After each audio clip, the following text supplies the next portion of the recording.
Welcome to the Hudson Valley Disc Golf Podcast. This week we got Jason, Randy, Corey, Jaimen, and Tim. Evan should be on soon after Prospect Dubs, and Alex is playing his Summer Battle Royale match. Our main topic tonight will be Minekill. Before we get to Minekill, though, there were a couple matches in the Summer Battle Royale. I heard from Mike Zanchelli. Looks like he beat one half of Camel Case Corey, Brian Monahan, 4-3. Tim, did you say you were there? How'd that go? Yeah, we made a card that morning to just go out and play, Evan and I, and to watch Brian, and then we invited JJ Knapp as well to come out. So we had a 5-person card. They both pushed hole 1, went on to hole 2, and Zanchelli had a rough tee shot, and Brian took a point there. They went on to 3. I think Brian took another stroke there, so he was up 2 through 3. Zanchelli was down 2 at one point, and they forgot a disc. So he went back to run back, and he came back, and he went on a clean sweep of Brian after that. So he iced Brian after he forgot a disc in a tree and came back. I don't think he lost a hole from there on out. Yeah, he said, I had a tough start, but I left my envy in a tree 2 holes back, and at that point I was down 2.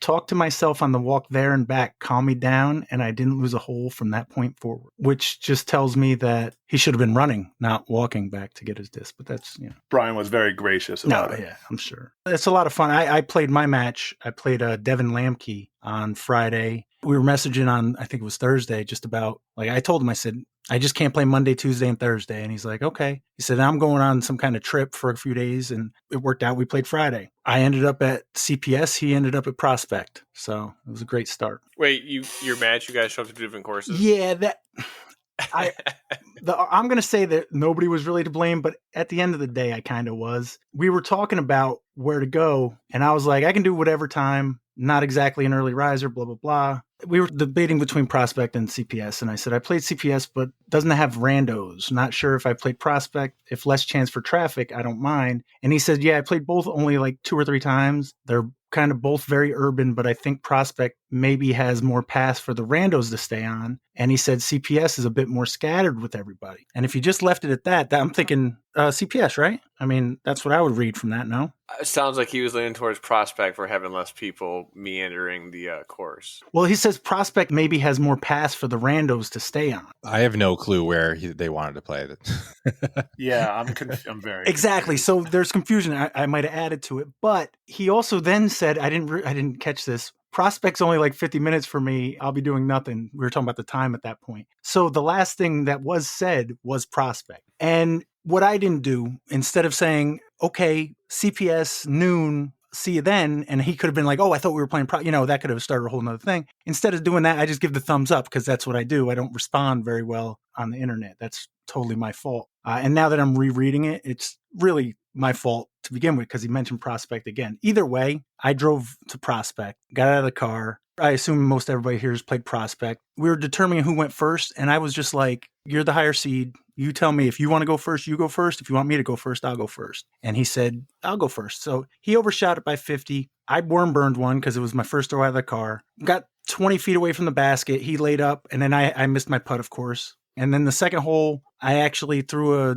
fairway driver, and I was within 20 feet. He was within 15. I missed my putt. He made his, and that was basically it. He ended up winning 4-3. I won 3 of the holes maybe, but I will say one good thing is, kudos to Brandon. I think the shorter layouts do make it. I actually had a shot to win. If I had played well, even just a little bit better, I had a shot to win. That's only because we were playing at a course that wasn't particularly long. I don't think that on a much longer course like at a CTK, it wouldn't have been close. He ended up winning 4-3, which, it's not that close, but considering I essentially threw away the first 2 holes by not practicing, I think it's a good thing. I don't know about the pros playing those to start, but that's a whole different topic. Well, you didn't get skunked at least, too. No, he got a point, push, he got a point. And then I think hole 5, I parked and he went down the side of a hill. But yeah, and then like I said, I won a couple of them. First time playing the course too. Not that that's an excuse, but I could tell on some of those holes, his backhand, he could throw much farther than I could. So I got kind of lucky there. Alex, you played the Summer Battle Royale. How'd that go? I did. I was the only person with a play-in match. I ended up against Joseph Goyette, which I could never quite figure out if Tim was actually related to or if he was just making a joke. Nope, not related at all. Okay, fair. Not that I know of. I will put it that way. Fair. Super nice guy. Got everything scheduled for Prospect Park today. I mentioned it at Minekill, and I think it was Bickersmith mentioned that it was league night that night, or maybe it was Jay Gorsage. But we decided we were just going to weave in and hope we didn't run into many people. He was ready to go right out of the car. I offered him some time to warm up, but he was good to go. It was mainly just a battle of missed putts. We had a lot of 30-footers that both of us were missing the entire day. Eventually, I started to dial things in and get things to 15 feet where I could actually make a putt. Took a couple of birdies in that middle 9 to go up by a few, and then was able to put them away going up 4-2 with a birdie on 16, which felt pretty good. Super nice guy. I hope he does well in the other bracket. And looking forward to losing to Brian Bickersmith whenever we get things scheduled next time. Did you play through any of the Dubs cards? No, I played through a couple Dubs cards when I was doing the Mount Ida 9 to warm up, but when we cycled back through, we just hit a nice patch where we didn't have anybody we needed to play through. Nice. So I'm glad we didn't disrupt them too much. Yeah, we're pretty easygoing. Since we started recording, Brandon posted some of the other results. As far as the pro division, the one you're in, Alex, I think you guys were the only match so far that's actually played. But he also posted the AM side, and in addition to Devin Lamke and Mike Zanchelli winning, it looks like Mark Ox won. Yep. He beat Todd Everlith. 1 up. By the time this airs, I will have played my match if everything goes to plan. Does anybody else have any plans to play? I spoke with Ryan Yettow a bit. We haven't locked anything in yet, but definitely over the next week or so, probably get a round in at Stephen P. Wallace White's. Nice. We both agreed on that. What about you, Tim? I'm playing Beekline, and Beekline told me it's my tournament. I'll figure out when I want to play. Not in a bad way. I'm not saying it in a bad way. We were trying to figure it out, but with Minekill last weekend and then Minekill this weekend, he said he was pretty booked up. So he said, I'll make it work at some point. So, but yeah. He's getting in your head. So we'll figure it out. It's mental games that he's doing. Oh, yeah. We did pick a course. We're playing White Elephant. So we are doing that. And Jason, you're playing against Jay Gorsage, right? The Tower Power? Tower Power, yeah. I think we might go to his home course, Prospect, because I'll conveniently be working near there. So he might have a little bit of advantage, but Prospect is kind of pretty short. I mean, all the first round courses are pretty short and a little random. So anything could happen. But yeah, I don't know. We don't have any kind of date set yet. I've told him once mine kills over, I'll schedule something with him. Nice. Actually, Jay Gorsage asked me this weekend, he's like, why am I the Tower Power? So I had to tell him about the photograph and all that kind of stuff. He didn't even remember the photograph. And you were all like, look at this photograph. I was thinking the same thing.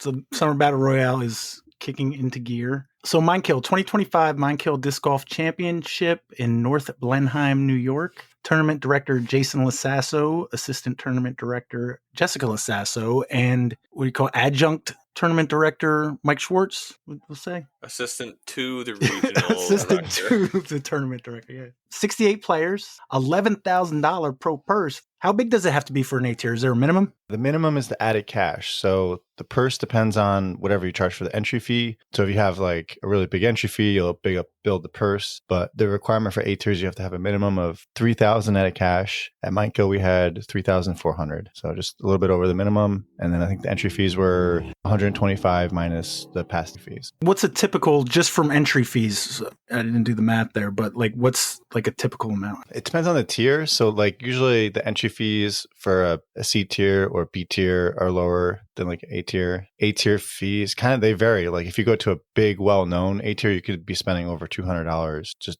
to get in. Sometimes a lot of that goes to entry fee too. Like if you play an event at Maple Hill, like I think the Cosmic Open, a huge part of that goes to the greens fees. So that gets deducted from the pro purse. But Minekill has no green fees. So yeah, most of that goes into the pro purse. Nice. 5 divisions. Got your MPO, FPO, Mixed Pro 40, Mixed Pro 50, and Women's Pro 50. Dana Litt won the Women's Pro 50. She's the one with the license plate, Jason, that we never figured out? Yeah, we got to figure out what that is. She's on Team Warwick. So she said check with somebody on Team Warwick. She's also on the PDGA, one of the PDGA boards too. So what was the license plate again? SIT MFM, which I kind of thought I knew what it meant. And then I was like, oh, maybe I don't. But she said it's not nice. So Wait, did you say MFN? M. MFM. As in Mancy. M is in Mancy. Yes. I don't know the reference. Jason used it once, so I just stole it from him. It's from Archer. It's a great episode. You should watch it. They're defusing a bomb and he's giving them instructions. And he says, yeah, M is in Mancy. Yeah, so no idea what that is. But she did take down the sole division of FP50. She was originally an FBO, but she's qualified for FP50, so she went with that, and happy to give her a trophy, and hopefully we'll get some more people next time. As the player or as the tournament director, you probably never want to have one person in a division. But you know what? When you've already made the trophies, Yeah, and I'm always kind of trying to be like a little bit more like you'll never have a big protected division unless you start somewhere. Exactly, yeah. If people look, oh, well, did they have that division last year? Oh, they didn't even have it last year. That's a strike against it. MP50, Mixed Pro 50, was won by Mike Moser. Shot a -9. Chad Larson came in second at +3. Probably the Sunday round was like a victory lap for him, I would imagine. I think he struggled Sunday. He was like -12 after Saturday because he was tied with the MP40 leader after round 1. Mike's won a few years at Minekill. I think he's well known in the OG disc golf community. He's the Delaware Deucer back on the old coverage days before Jomez and stuff. He's really solid Innova sponsored disc golfer. He does a lot of rollers. He's won a lot of different stuff and well known to like all the OG people. I wonder if he was the one who did the roller on 18. I almost crapped myself. I was like, what the heck is that? I got to follow that thing. MP40 was won by Steve Brinster, shot a -11. Second place, Justin Chu and Elijah Garrison both shot even. So another pretty big win there. Harry Cash. Harry Lehman in the cash too. Oh, yeah, 175. Fifth place behind Craig Cutler. Might as well mention fourth since we're mentioning fifth. And Brian Bickersmith just outside the cash. Oh, is that going to be a theme tonight? The MP40 field's pretty stacked. It's hard to cash. You look at those names. Those are hard people to beat. Yeah. And we didn't even mention the Tower of Power. Yeah. I mean, this cap had a really hard time in MP40 last weekend. I think all those people have won MPO at FDR Fools Fest before. Dylan Reese was signed up at one point, right? Did he drop out before it started? He messaged me the day before, said he had injured his finger. Which, it's kind of a bummer because he was the reigning champion from last year. Speaking of Steve Brinster, he played with Greg Keys at Warwick Tuesday Dubs. They shot a -11 to win there. And one quick note, UDisc was acting all wonky today, so I don't have a ton of events, and everything's going to be like within 50 miles from my house because it wouldn't go to the next page when I was sorting stuff. So we'll be pretty light on the shout-outs this week, but we'll get as many as we can. Over in the FPO division, is it Eden Fornoff? Yep. Won by 5 strokes over Carly Bennett, who came in second. Alicia Hinkson came in third. Lori Merriman in fourth, and Caitlin Clay in fifth. And finishing out the cash, Rose Shertek cashed in sixth place. 13, that's a good amount. I was doing some research on Minekill, and there were a couple years where there wasn't an FPO division, right, Jason? Right, yeah. It was tough to build the FPO. Chelsea, now she'd be Chelsea Whitney. Yeah, she was like pretty much the driving force of FPO, but really the only one coming out. She wanted to play all 4 layout. Originally, we had FPO was just like the shorts. She's like, no, I want to play all 4. Really good disc golfer. Kind of slowed down since she had a kid, but her husband, Jasan, was at this year's event. He's been continuing to play it. But yeah, since then, the FPO kind of went down. And then with some local FPO players popping up, we've been really trying to build it. And this year was definitely the most successful. Really stoked to see the FPO field this year. Nice.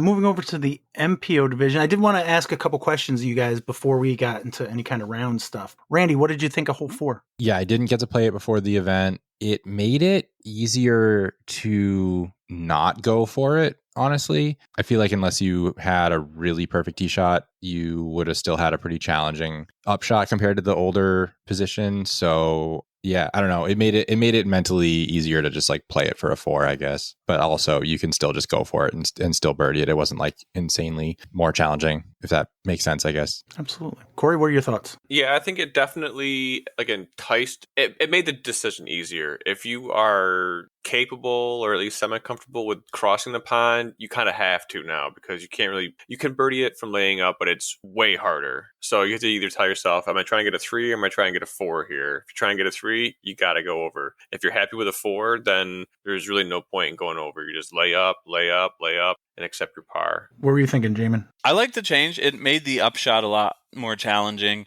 I didn't get a chance to practice it beforehand, but I did play really well on it. I feel like the next logical step on that hole might be to make the tall grass on the right side out of bounds also, because it's still a little bit rewarding an uncontrolled shot. but that would make it a very, very mean hole that a lot of other people would probably disagree with me on that change. Bernstert suggested moving the pin even farther left to basically incentivize hitting the fairway versus going too far right. Oh, absolutely. It's a lot harder. Or also when there's like a layup play that I didn't see all weekend, but I think the weather had a lot to do with it. But I think if you lay up before the pond, there's a line there to get the birdie also. Mm-hmm. I was definitely frustrated because I parked the old pin position twice. Just like would have had a tap, but the basket was moved 60 feet.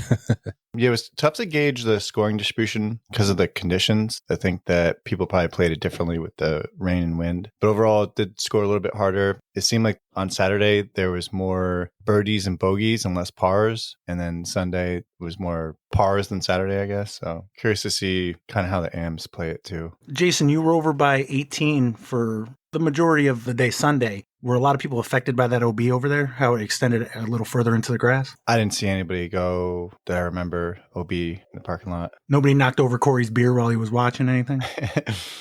No, in fact, there's a couple people I thought were going to go, and they didn't. But watching the winner, Lucas, throw his upshot at the end, there was like the OB wasn't even there. He just kind of went over it and got a drive for an eagle putt. But I do think moving the OB off there was great for spectating. It would be nice if we had some kind of like fixed seating there. Like I think they have bleachers somewhere around the park. If we get those and like just tape off a few parking spots and like actually make like a more designated spectating area, I think that would be really cool. Nice. I still avoided parking over there if I could. Yeah, I definitely didn't park on that side. Yeah, I saw a Grissage park there, and he's got a really nice new Toyota Tundra. I was like, man, I would not park there. But then when we were spectating, I saw why, because he put his tailgate down and he was just like chilling on his truck, enjoying it from there. So I'm guessing that's why he did it. Yeah. So Randy, how was your weekend? Any highlights, lowlights? Unfortunately, a few more lowlights than highlights. I think one of the highlights, round one, I stayed pretty dry to the point where people were asking me if I like had changed my outfit for round two, but I'm just pretty deliberate with the umbrella. And I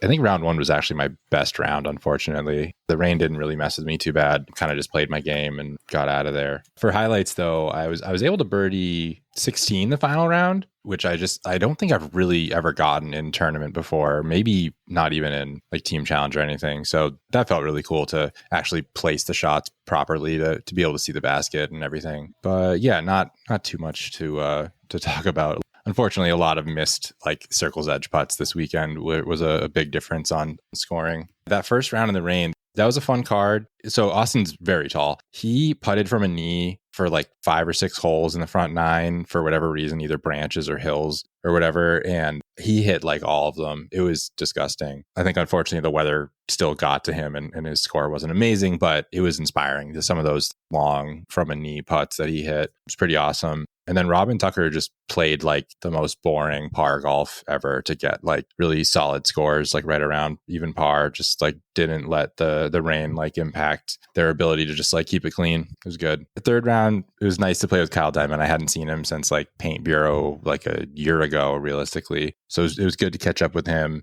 And then Justin Park, I hadn't played with in a long time either. And he has a huge forehand that I did not remember. I think I played with him at just like Shen Dubs 2 or 3 years ago. And he put that thing to work. Like he was able to birdie a few holes that were really kind of unexpected. I think he got 17 with a forehand off the tee, which is a huge uphill shot to get all the way up there. And he just cashed like a 35-foot putt. So pretty awesome to watch him play the course kind of differently than I'd seen anybody all weekend. I got a question for you guys, is for the like card assignments. First, do you guys understand, I guess, the method that I use to figure them out? And if you do, I'm curious what you guys think about it. Do you like that or you don't like it? I like it. Ordering them by rating and then going 1, 2, 3, 4, 1, 2, 3, 4 or whatever. Yeah. Isn't that the like suggested method basically, with the exception of like feature cards? It is. And yeah, I don't know of any other tournament that does it, even though it's like the suggested way to do it. I like it a lot because it does away with like feature cards in air quotes. Those always kind of drive me a little crazy. Corey loves them. Yeah. Yeah.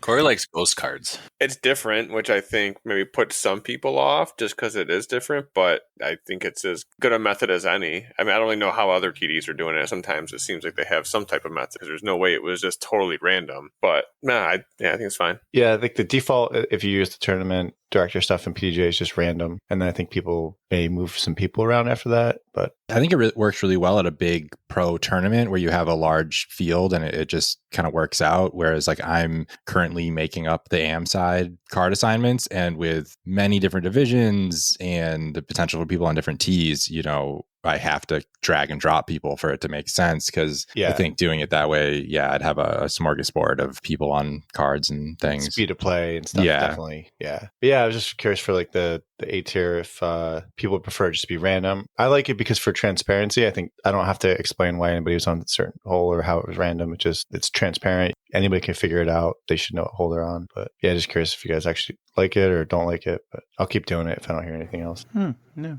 So I am actually just like mocking up the cards for this weekend just so I have some draft saved. Wait. Before you go any further, your mock drafts, I'm just curious, who are you using in those mock drafts? Does your mock draft take into account me getting into the registration? Or because I'm number 1 now. Oh, you are? I just noticed, I've moved up. So basically, I'll pose the question. With the potential of just one extra MA1 player to make cards of 4, I think I'm just going to make a card of 5 to not have like a single card of mixed T-pads. And because I think a card of 5 playing from the same T-pad is faster than a group with mixed T-pads. Does that make sense? I feel like there's just like confusion and discussion that goes on a mixed T-pad card that would just be nullified by just having a group of 5. Yeah. It would be 1 orange T-pad person and then 3 greens. So for reference, I mean, this is kind of like a little anecdotal, but during the pro weekend, the mixed card played faster than the FPO cards. Ah, okay.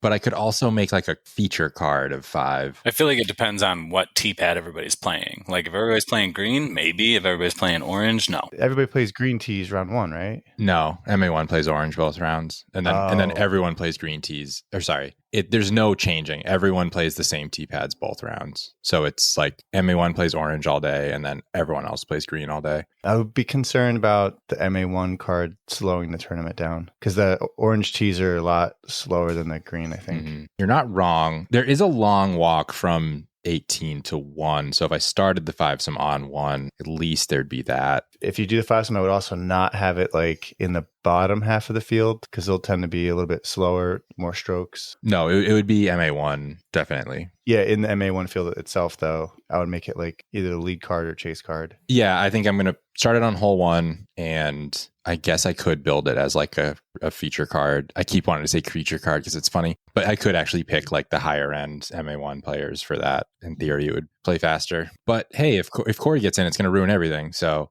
well, I'm planning on it, so you should too. Well, yeah, if an MA1 drops. Oh yeah, that won't really. Yeah, I don't know who's going to drop, but right now, that's the only odd number I have. I have pretty much every other division is pretty dang even. I'm just speculating, but especially in round 2, wouldn't the MA1 card, wouldn't they go a lot slower as it gets near the end? The more serious players, they take their time a little, if they're competing to win, everything kind of slows down. You're not wrong. I've definitely observed that before. But that could also just be round 2. Just something to think about for round 2, but round 1 it might not be as necessary. I think the slowest thing you have to watch out for is round 2, when you sort all the cards, the people that are performing the worst that day, that are taking the most strokes, are all going to be on a card. Yeah. And that's going to slow everything down. You can't really avoid that, but like start them on a hole where they're not going to have people right behind them if possible. Yeah, that's fair. At least if I start those people on, 17, 18, they would be the slowest people behind the card of 5 that was starting on hole 1. There'd probably still be somewhat of a bottleneck, but could be okay. Yeah, the gap between 18 and 1 is a good spot to burn up some time. Yeah. How many are on the wait list? I don't know. 2 now. I think like 4 or 5 though. Okay. So I think it's going to be a full tournament unless like a hurricane is scheduled to hit or something. Me, Ross, and Gorsage. What's the weather looking like as of right now? I know it's early, but hot dog shit. Looks exactly. Well, my phone said lightning or thunderstorms and rain, but who knows when and how much and if it's even accurate. But yeah, cloudy with showers, 50% chance of rain. That's better than it was Saturday.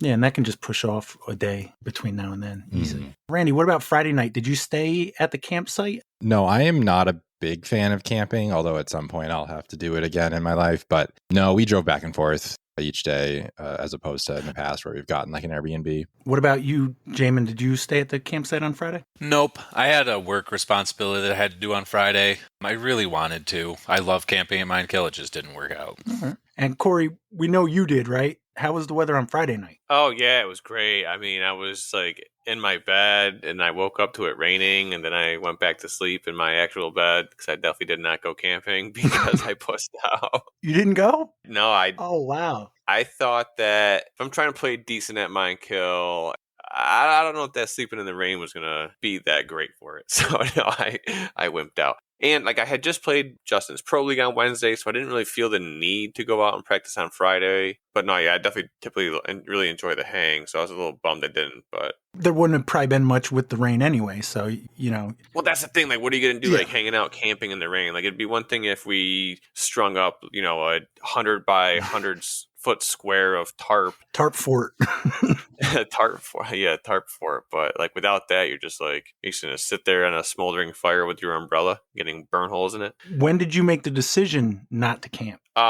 Friday morning, I think. I decided, well, if I'm not going to camp, I'll go do other stuff. So I like mowed the lawn, and I don't know what else I did, but Oh, that's cool.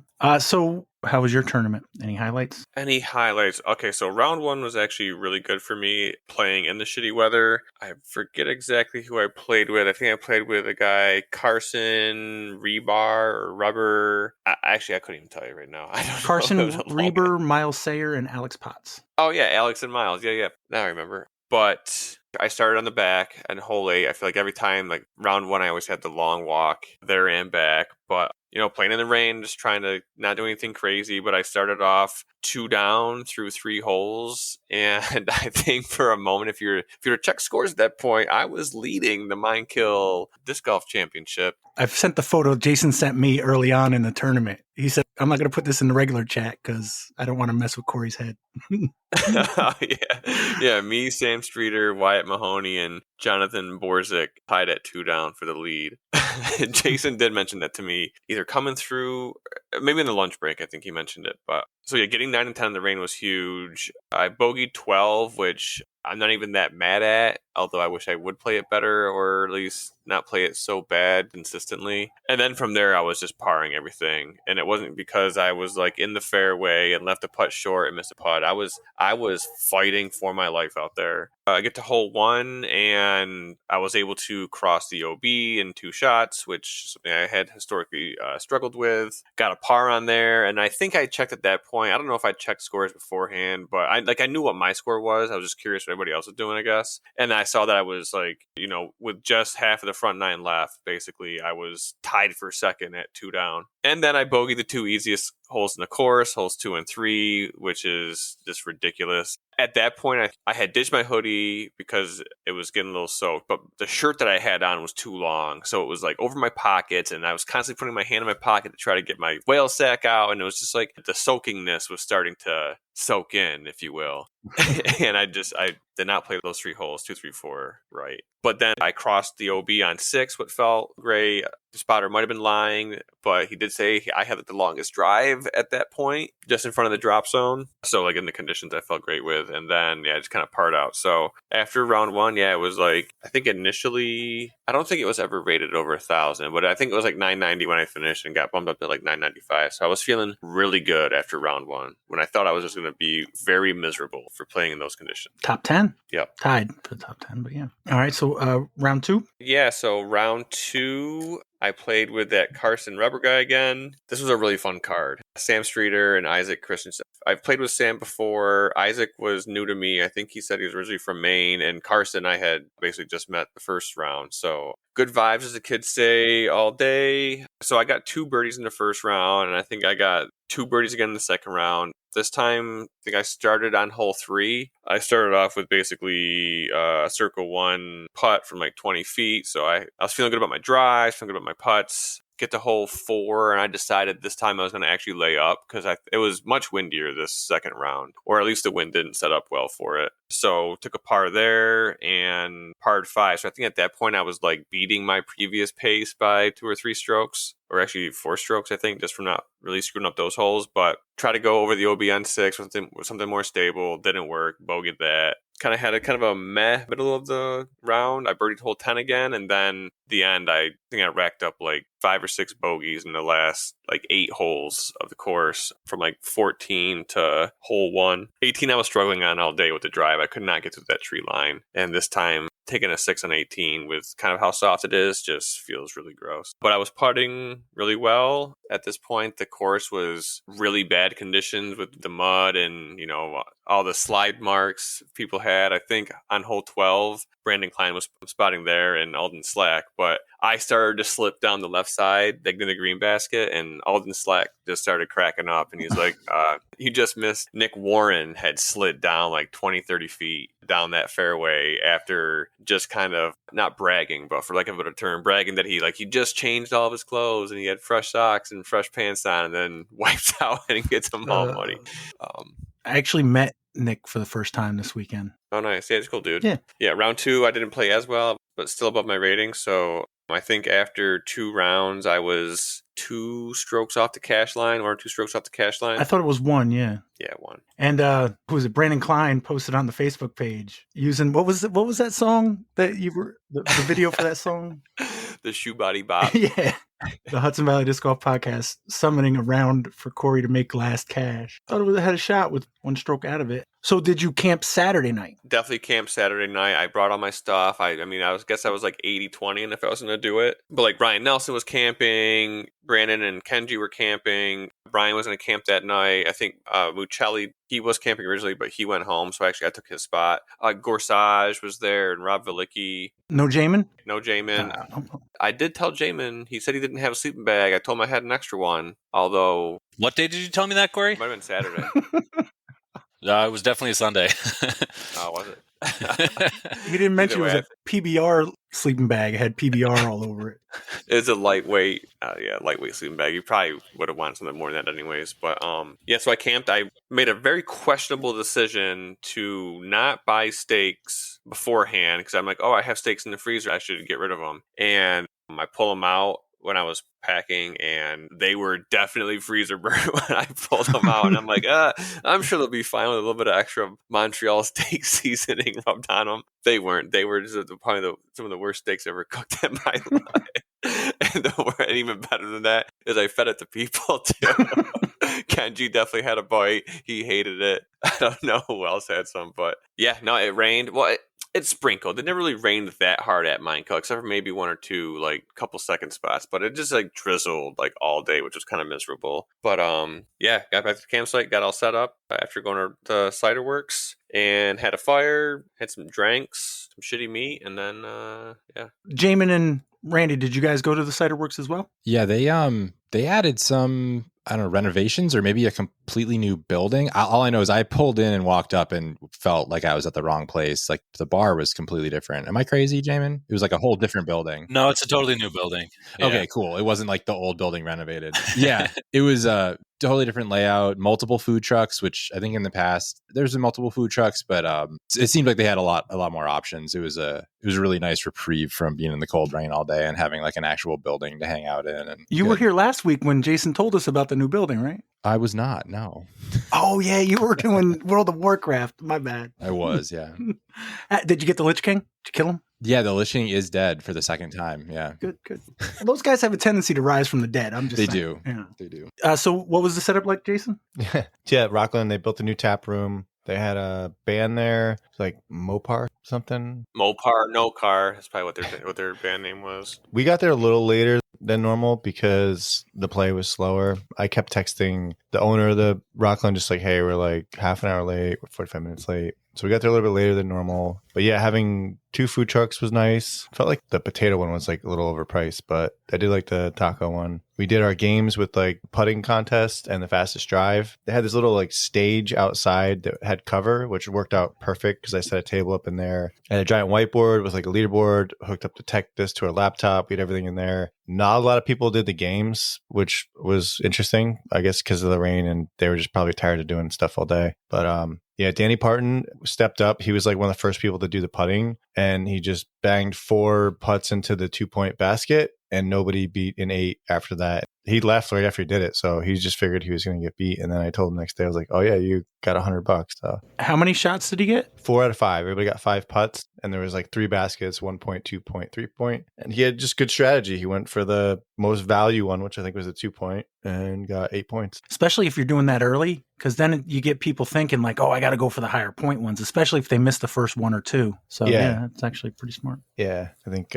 somebody doing the same strategy may have got 5 out of 5 if they're lucky. But I was telling people like, yeah, Harry Chase isn't here this year. At the fastest drive, he threw 80 miles an hour last year. I don't think anybody's never beat that. And then a few people were like, oh, Lucas, he can throw really fast. I had never really saw Lucas. I heard things about him. I seen him on video coverage, but I saw him in the parking lot getting tacos, and I was like, hey, are you going to do the fastest drive? He's like, yeah, I might do that. I was like, oh, because Harry Chase got like 80 last year. I was curious if you're going to beat him. And then he's just like, oh, okay. Then like wasn't more than 2 minutes after that, he's over there like just throwing as hard as he can into the net. And he did tie 80 miles an hour, which is insane. It's like so fast. But yeah, that was fun. Other than that, it didn't go too late. It was somewhat heated inside. So I actually got to do the starting cards. I went inside the new tap room they built, and it was nice being a little bit warmer. They have Wi-Fi, so I could jump on that, sort the cards, do all that stuff. It was actually a lot more convenient for me personally. Out of curiosity, like what would you say was the average speed of the night? Like what does a normal disc golfer throw?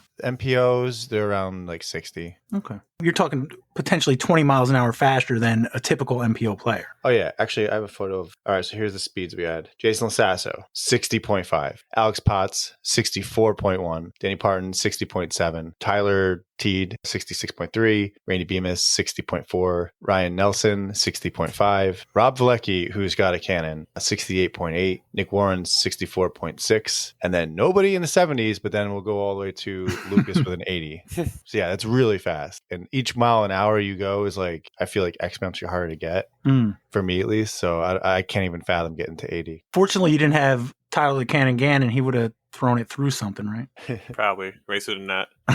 But yeah, it's like a side story. I went to check out the camping situation Friday, just see how many people actually were going to do it. And it was really light. There was like half the people there normal. But Mike Mosier was there, and I was talking to him, and he was like kind of bragging about Lucas because he sees him in all these other tournaments. And he had warmed up with him Friday, and he said, yeah, on hole 6, he threw from the mound. And if that last tree wasn't in the way, he'd be like on the green putting for eagle. And the tree he's talking about is like this big pine tree, or Jaimen will probably tell me it's a spruce or something, but this big evergreen tree on the right before the basket that like I would never even consider anybody reaching. So guy's got like a cannon. He can throw really far. All right. Well, Corey, so you're 1 stroke out of the cash going into Sunday. How'd that go? Sunday was kind of nice, having tea times. I was able to like sleep in a little bit. I didn't sleep too well at night, but also gave a chance to check out the Horseshoe Cafe, which is on, that's still Route 30, right? Is that not Route 30? It's on the road to Minekill, yeah. So I swung through and had like a nice French toast breakfast. Kind of thought that maybe I was going to overeat before going, but you need your calories to go through Minekill, and I probably didn't have enough before the previous rounds. Get there probably about a half an hour before tea time, kind of loosened up a little bit. Jason, who were those guys that were like doing interviews? Oh yeah, I totally forgot. Not sure. It was like an uncle of one player, but he's an anchorman for a local news thing. And so they just were going to do like a spontaneous story on disc golf. And they just showed up and, asking different questions. They interviewed me, and then they're like, who else will be a good interview? I saw Corey walk. Oh, that guy over there would be perfect to talk to. So then they rushed over there, and they interviewed Corey about disc golf and ball golf. You had never played ball golf before either. So I had my putt confidently hat on, the one with the mini in the pouch. So that was like the first thing the guy noticed, or the guy that was holding the camera at least noticed it. And then the talking head followed up on it. But yeah, he asked like, why do I think disc golf is better than ball golf? So of course I had to give some honest, but kind of like funny answers. I think I basically said that it's cheaper, it's easier to get into, and I don't know what exact words I used, but something about we're not so prissy that we can't play in the rain, the snow, the sleet, the hail as we're out there playing in the rain. Yeah, you're like, look at me, I'm in sweatpants and this. Oh, I did say that. I'm like, maybe that was not the best word. Yeah, I'm there with a hoodie and sweatpants. I'm not wearing some khakis and a flower shirt. But yeah, I was one stroke off the cash line going into the final round. It was me, Dave Fleck, Matt Spina from Western New York, and Rob Velicki. So that was cool. I don't know if I've actually played around with Rob before, but good hang. Dave Fleck I've played with before. I think only at Minekill actually, and he's really good. He's a young kid, so kind of fun watching him throw the disc. And then Kyle Hirsch was supposed to come out and caddy for me round 2 on Saturday after throwing that hot round, but he ditched me last second to go hang out with Kyle Denman, and I think David Koch was on that card, and I forget who else, Uccelli maybe. And Kyle had to drop. Why was that? Oh yeah, so Kyle dropped because the night before he tweaked his neck doing like jumping jacks or aerobic fitness at the gym, something like that. So Climbing a rock or something. Yeah, I don't really know what he was doing, but So he didn't play a hole. I wasn't sure when he actually dropped. yeah, his neck wasn't feeling good, and playing with a stiff neck or a hurt neck isn't that fun, especially if you're trying to do good. To that point, though, Jason, was anybody able to get in, or was that too late to get somebody in based on him dropping? I don't remember. There was Okay. a lot of drops. And at like the day before, there was 2 people on the wait list. So I don't remember exactly which people dropping got them in, but there was like 6 people that dropped the day of, I think. Okay. Yeah, no, so one stroke off the cash line, and Kyle came out and decided to hold my bag and caddy for me. So it's kind of weird playing at Minekill and starting on hole 1, because I feel like usually by the time I get to hole 1, I kind of want to have a couple throws underneath my belt, just kind of see how it's feeling. I had a classic A move where I threw it way too high, and it started hyzering left, and somehow I was inbounds by about 2 feet, but fairly short, and I had to make the decision if I was going to try to throw over the OB. And Kyle was like, just do it. so I did. It wasn't that far. I think I kind of psyched myself out on that shot just from like blowing it for so many years. It looked like your drive just like at the last second, it hit the ground and then like spit out or something. I would have sworn it was going to go out, but then it just kind of kicked. It was the weirdest thing. It was cool though. Yeah, the ground was really mushy out at Minekill, so you weren't really getting like big ground play, which is what saved me, I think, on that one. But I birdied the first 4 holes. I also went over the pond on hole 4. And I don't think I had the distance, but I had enough right carry to where I was behind the basically at the drop zone shot. So You parred the first 4 holes? yeah, parred the first 4 holes. You said birdied. I just Oh, did I really say I birdied the first 4 holes? Yeah, maybe they felt like that. We call that pulling an Evan.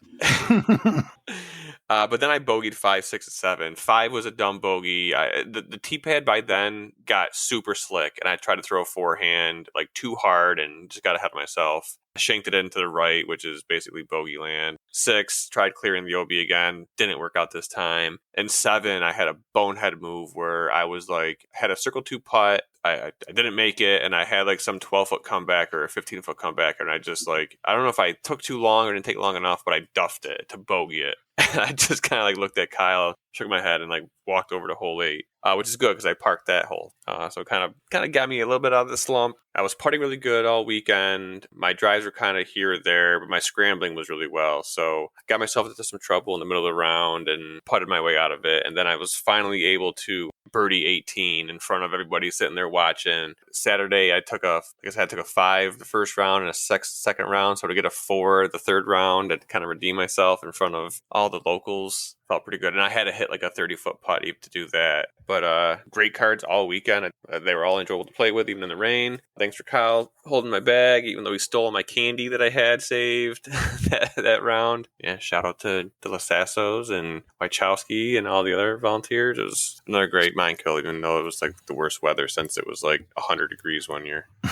So you missed cash by 2 strokes? Missed cash by 2 strokes, which really stings, kind of. But I think, like, if anything, this year was a year that told me that, like, next year I have even higher hopes and expectations. And I think actually what maybe not cash is the fact that I did not camp that Friday night. I think that was karma. So no more excuses. So the pentagram that Evan and I burned in the SPW's field didn't do anything for you? Not for me, but it probably had an effect on your guys' life.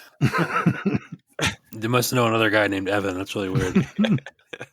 Speaking of another guy named Evan, TGI FDR dubs, Eric Bossenbrook and Evan Kehoe shot a -10 to win there. I did see one ace on Saturday. Round 2, Isaac Christensen smoked the green basket on hole 11. and stuck. So it was a brown ace, a green ace. I don't know, whatever ace that is, but one of them fancy aces.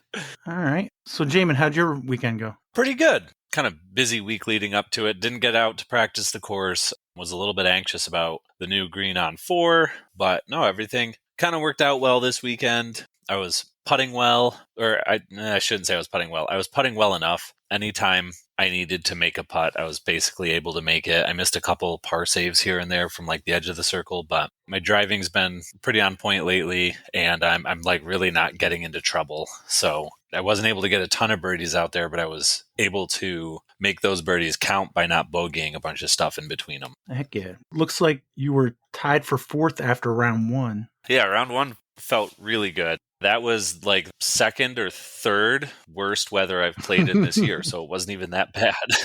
This shit keeps on happening, it feels like. So I was able to keep dry. I was able to keep enough towels the entire time, and that didn't really affect me too much. So yeah, I had a super strong first round. I didn't have a bogey. I double bogeyed 1 hole and then just got, I think, 3 birdies to finish at 1 under. So it was nice. My drives weren't affected. I don't think I went out of bounds. Or no, I went out of bounds on hole 9, but I saved my par because I went out of bounds like right behind the basket, which is like a 15-footer. Yeah, no, that round went pretty well. It took a very long time, I noticed, but that's kind of to be expected with that rain. The flow was actually fine. We weren't waiting on holes or anything like that. It's just, I think the entire field was moving slow because if you want to play well, you got to be a little bit more deliberate in those conditions, always drying your discs off and that kind of stuff. So you didn't go out of bounds on 17? That looks like the one that you doubled. I didn't. I wish I had.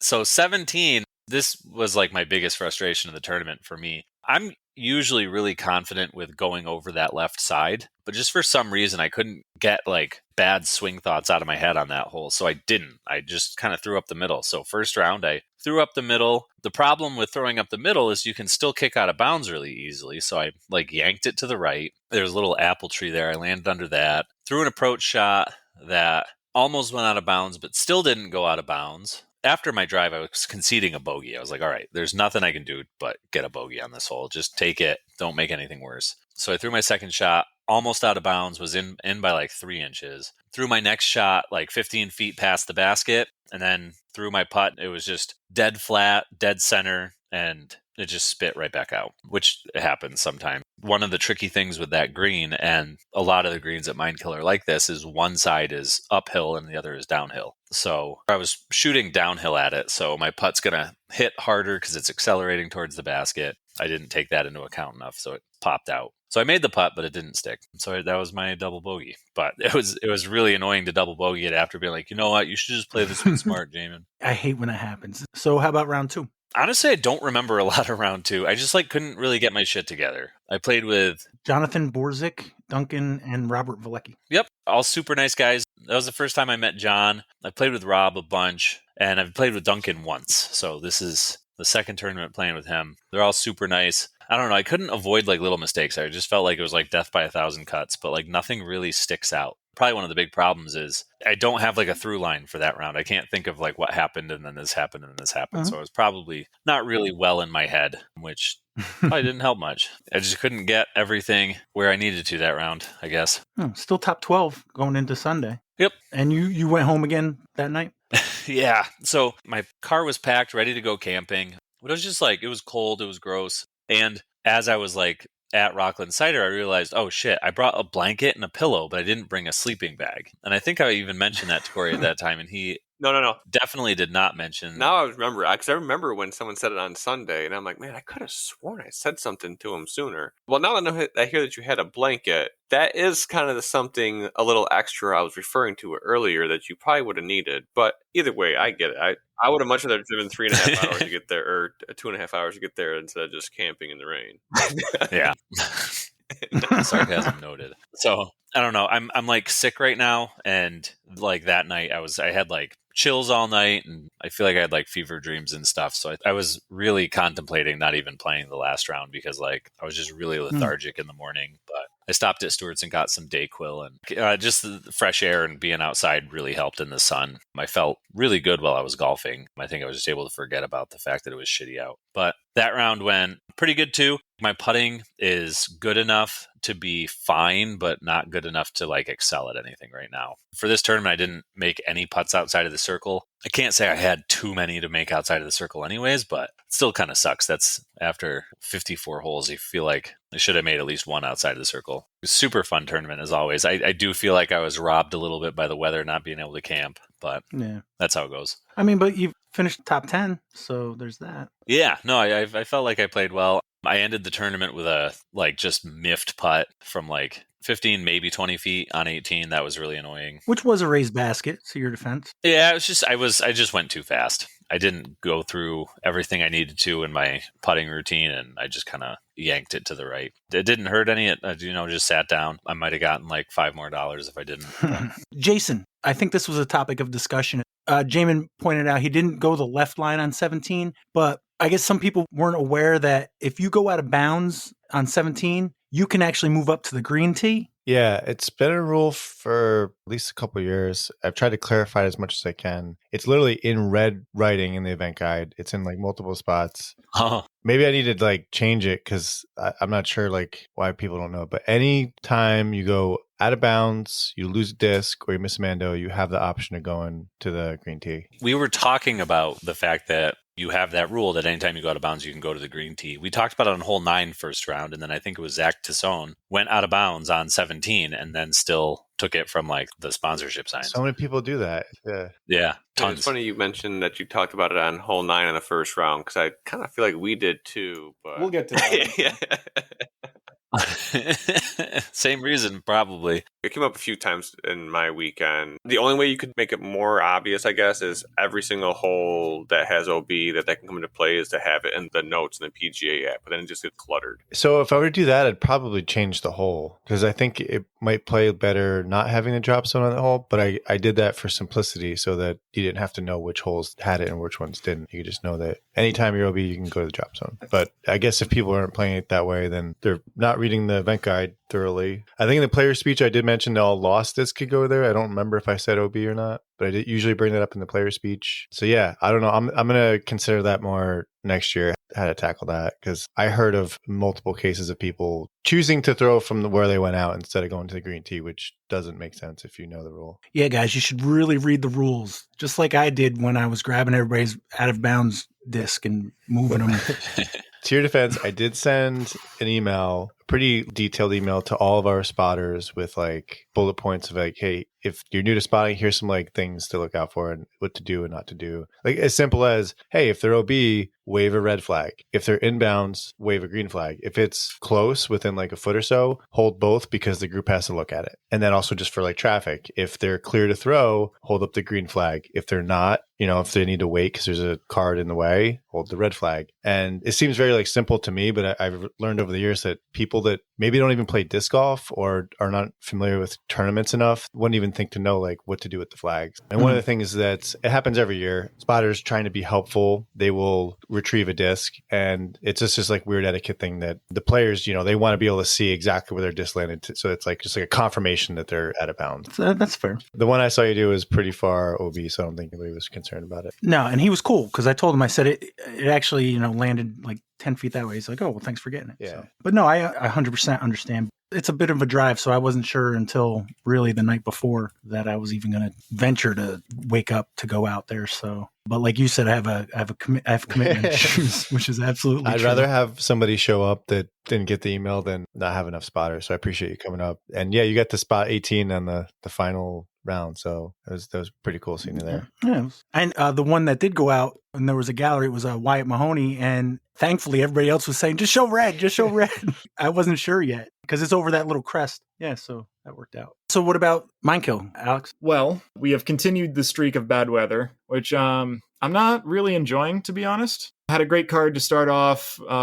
Corey We had a young guy, Miles, and Carson, super nice guys to play with. Miles was shredding it out there. He was playing really well, but I was not. Missed a putt on hole 8 to start things off for birdie, so I was feeling okay. And then hole 9, I threw directly into the OB. Like, it was the straightest throw I have ever thrown, just directly into the center of the long grass that's directly in front of you. If that was hole 14, it was definitely an ace. Yeah, pretty much. It was so low, straight. straight. It was angled down. There was no chance of it doing anything but landing dead center in the OB.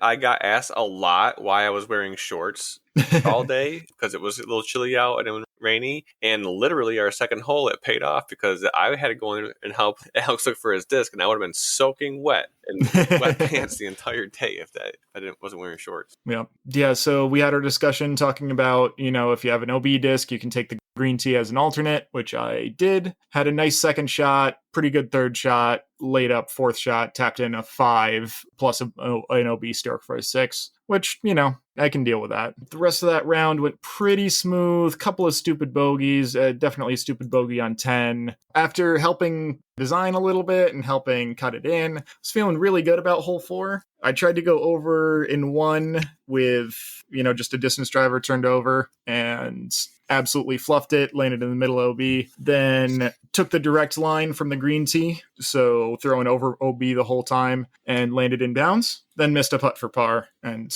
tapped in my 5. So, not too bad. Hole 6 was the other bad thing. I ended up taking a double there. So I felt like I could have done a lot better, but that's how it goes sometimes. Round 2, I was starting on hole 8 again. Played 9 much better. Got a birdie on that one. Couple of bogeys on the back 9. And then I hit hole 1 and it was just not my hole. And my first shot was too low, and then I skipped OB. I was about 2 inches OB right next to a flag. Second shot, I tried really hard to get over the center OB and just yanked it into the OB. Honestly, I was not even that far off, maybe 10, 15 feet from getting in bounds, but just was no good. Then my, third shot, but, fifth shot overall, ended up about 2 inches OB again towards hole 2's tee pad. So just inches off, and suddenly I'm taking an 8 on that hole, and it's, just super frustrating. Don't have anybody to blame but myself, but, it's always tough. Got hole 3 to kind of bounce back there, and then hole 4 comes up again, and I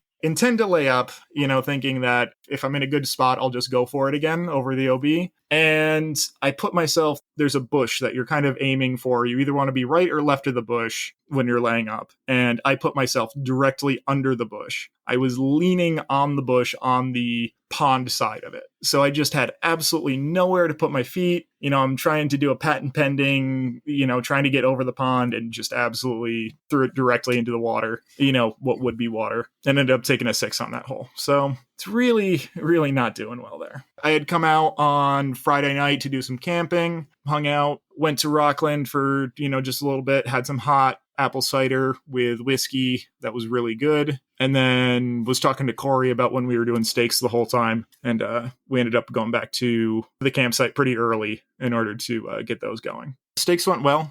That was probably one of the better things that weekend. They weren't a bit freezer burned or nothing? Well, mine was good. I can't speak for Corey's, but Alex's was much better. He also did peppers and onions, which I think is a little overkill. It's supposed to be like, it's a steak dinner, and that's supposed to be the meme, but, whatever. I couldn't just do steak. Some people need more nutrients than just protein.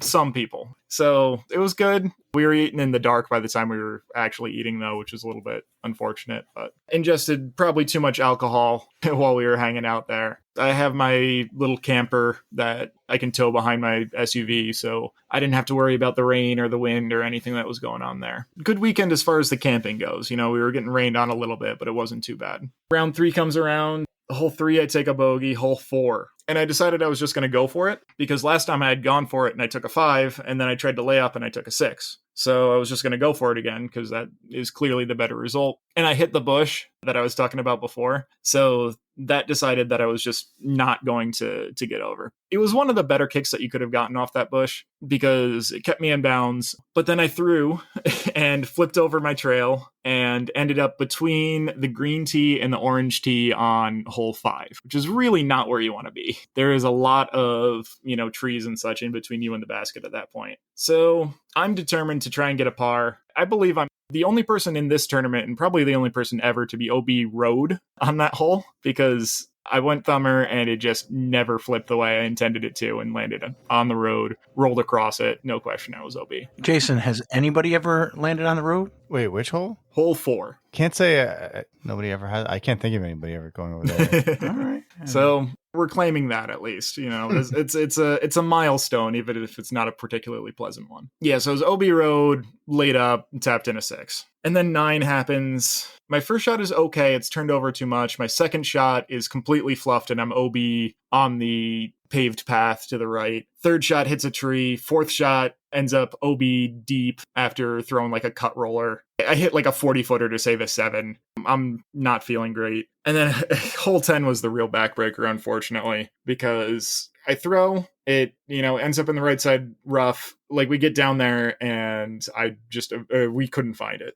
So lost disc. I go back to the green tee. I hit the tree directly in front of me, throw down, tap in a 6 on that. So triple bogey. And I'm just like, get me off of this course. I did get a birdie on 16 because I went with the super aggressive line and made a really long putt. And then of course I was OB on 18, as Pat saw, and we had this whole discussion because Justin Muccelli was on my card as well. And he hit a tree and then rolled back towards the Mando on the bad side of the Mando tree. We should do a rules thing before you go. Yeah, we should probably figure that out if we want to do a rules question like now or when. I was going to tweak what happened a little bit and Sure. make up a different name to protect Justin, but that was going to be my rules question. I will say that was the first time I ever had to red flag somebody. Thanks, Alex. What's that question? All right, so it's a hypothetical. It did not happen the way I'm going to phrase it at Minekill, but it could have. And I'll make up a character. We'll call him Dustin Buccelli.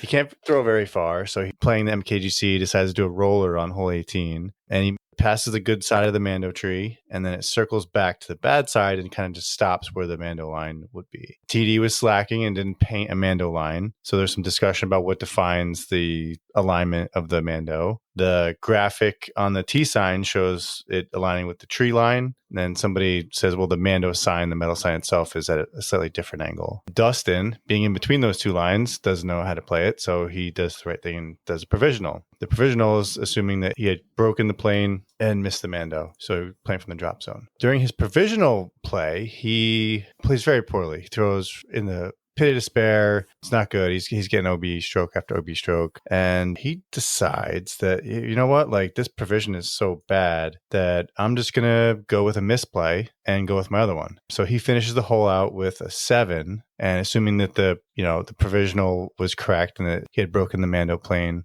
he assumes he's just got a 7 plus the misplay, which is 2, which would be a 9. So he goes back to the TD, and the TD makes a call that he did break the Mando plane. What is the penalty? Wait, okay, so he broke the plane, and the provisional was as if he did not break the plane? As if he did. And this is not what happened on Sunday. This is different, but it could have happened. Again, I would refer to the actual rules in the app that I'm using, but firing from the hip, it sounds like he would take whatever he actually finished the hole at plus 2 strokes, which seems potentially a lot better than whatever he could have gotten. But that's my gut answer. That's in my story what Dustin believes. That, yeah, because it would be a misplay would be 2 additional strokes because he finished the hole out. In my reading of the rules, because, obviously it didn't happen this way, but there were considerations, being made, thinking things through. Intentionally misplaying a hole, in my reading of it, and in my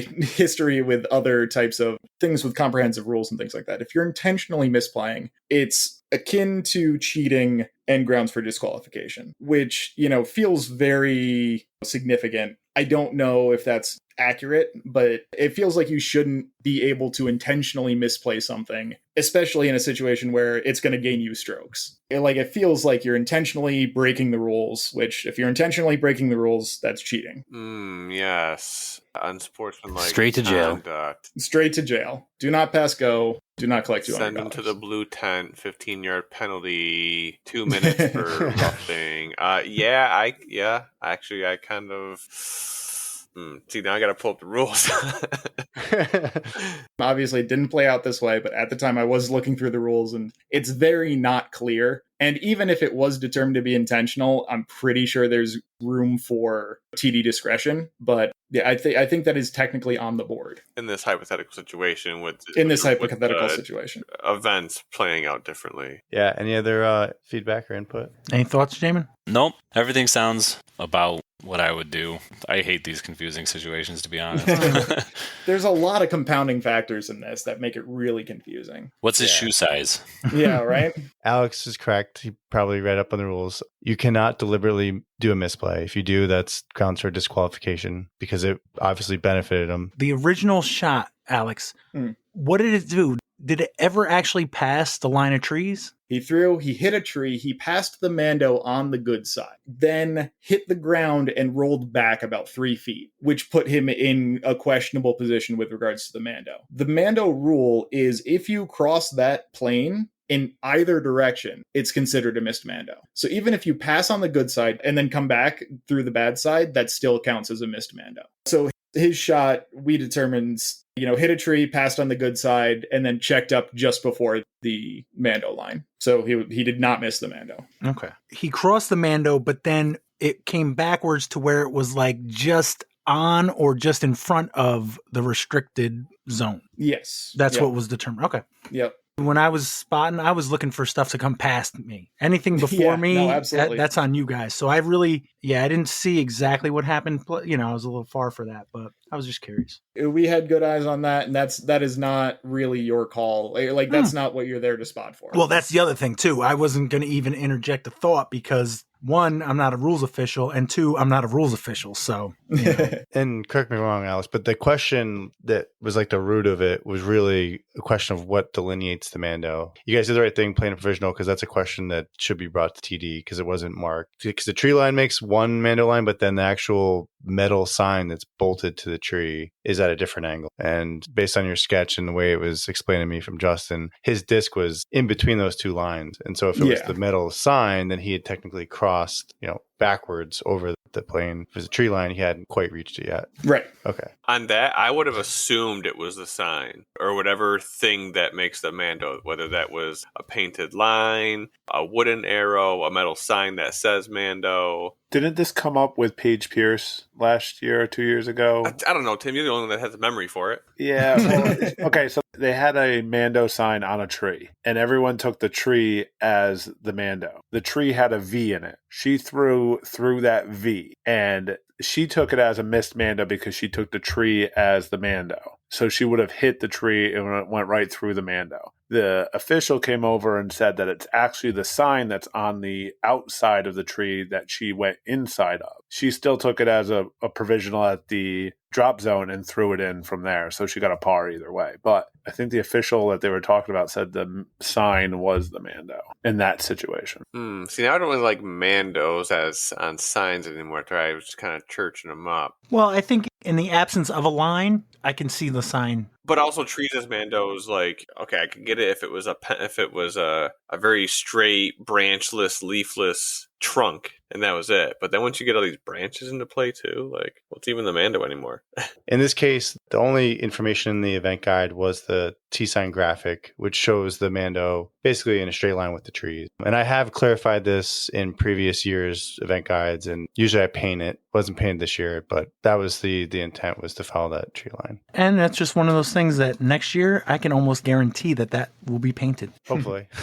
But no, that's the right call is if there is like a discrepancy about what delineates it, you should play a provisional and bring it to TD so that, the TD makes that call. All right. Lucas Oberholzer Hess was the tournament winner. Shot a minus 25, 10 strokes ahead of Wyatt Mahoney. Ryan Nelson finished tied for 13th. Tucker Kozlowski finished tied for 15th. Corey Cook tied for 18th. Nice. Just wanted to add the volunteers. Jeff Wachowski, Brandon Klein, Peter Fitzisti, Kenji Klein, Beth Spalding, David Herodes, Aaron Holtby, John Duda, Highland Mike Warner. Jason? Yep. I figured he's asleep. Jeffrey Nelson, Connor Eckhart, Justin Hickok, Alden Slack, Drew Bailey, Randy Bemis, Amside TD. Good luck next week.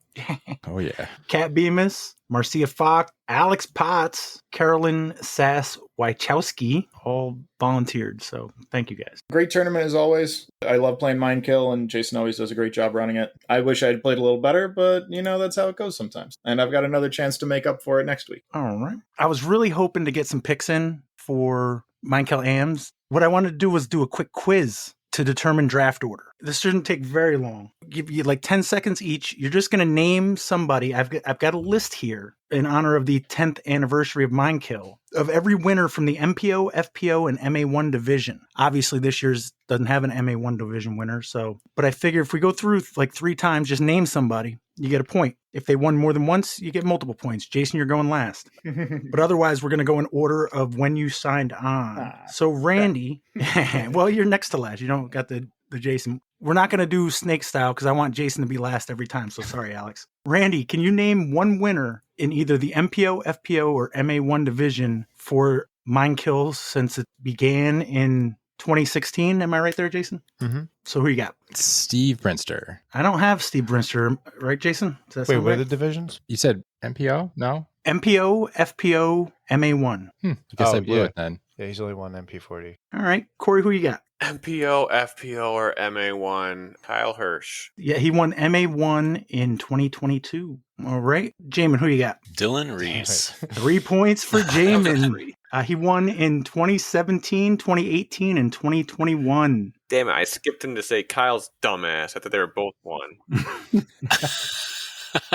All right. Tim. Paul Kranz. Paul Kranz won MPO in 2023. Evan. Zach Tassone. Zachary Tassone won MPO in 2024. Alex. Let's go Andrew Fish. Andrew Fish won MPO in 2022. Jason. It's MPO, FPO, and MA1. Correct. So I think the Chelsea I was referring to before, it's not Chelsea Leader. I want to say it's Chelsea Carl. Oh, shit. Yeah, it's not Chelsea. I'm, Leader. okay, Yeah, I right. was really confused by that story now, and I'm glad that we came back to this because I'm like, I can't picture Chelsea Leader doing My that. bad. She's Yeah. married and has a kid now? What?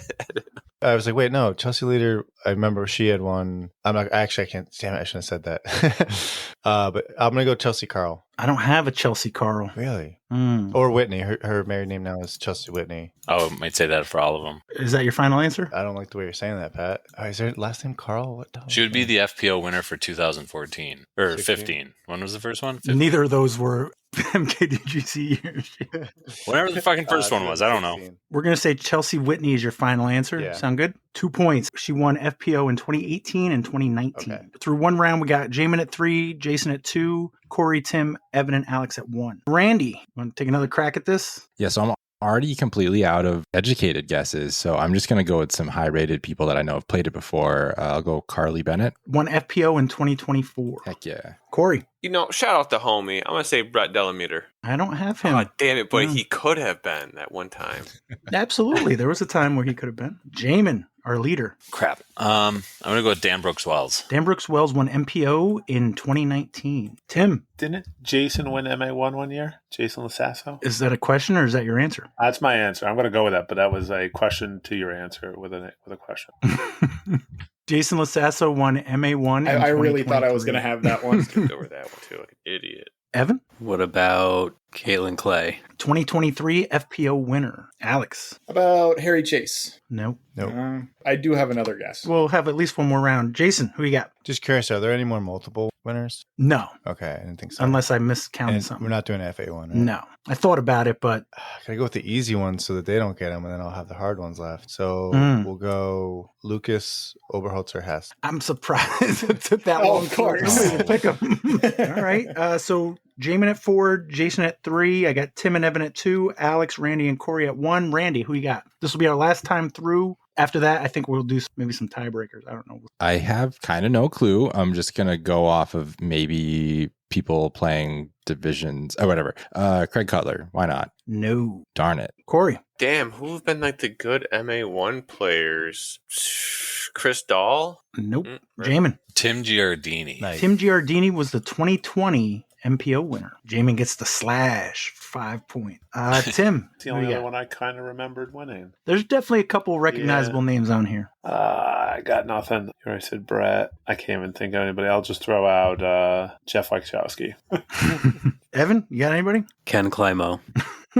Alex? At the end, I do have more guesses, but I think my best guess is Bobby Jones, if he ever played MPO. No. Nah. If he did, he didn't win it. And Jason? Let's go Paul Cran. He was set already. Oh, was he? Zach Tassone. Also set already. Really? All right, I'm not paying attention. Sorry. Chris Collette. The original year 1 2016 MPO winner, Chris Collette, even though we gave you 3 guesses. All right. I have like one more guess. Did Kyle Moriarty ever For win certain, Jaimen is our first picker. Jason is second. Tim and Evan. Tim first. Who you got? Kyle Moriarty. it? Nope. Hey, got him. It's a trap. Evan, who you got? Whoever I don't PayPal's know. me the most money right now, I'll send you a name.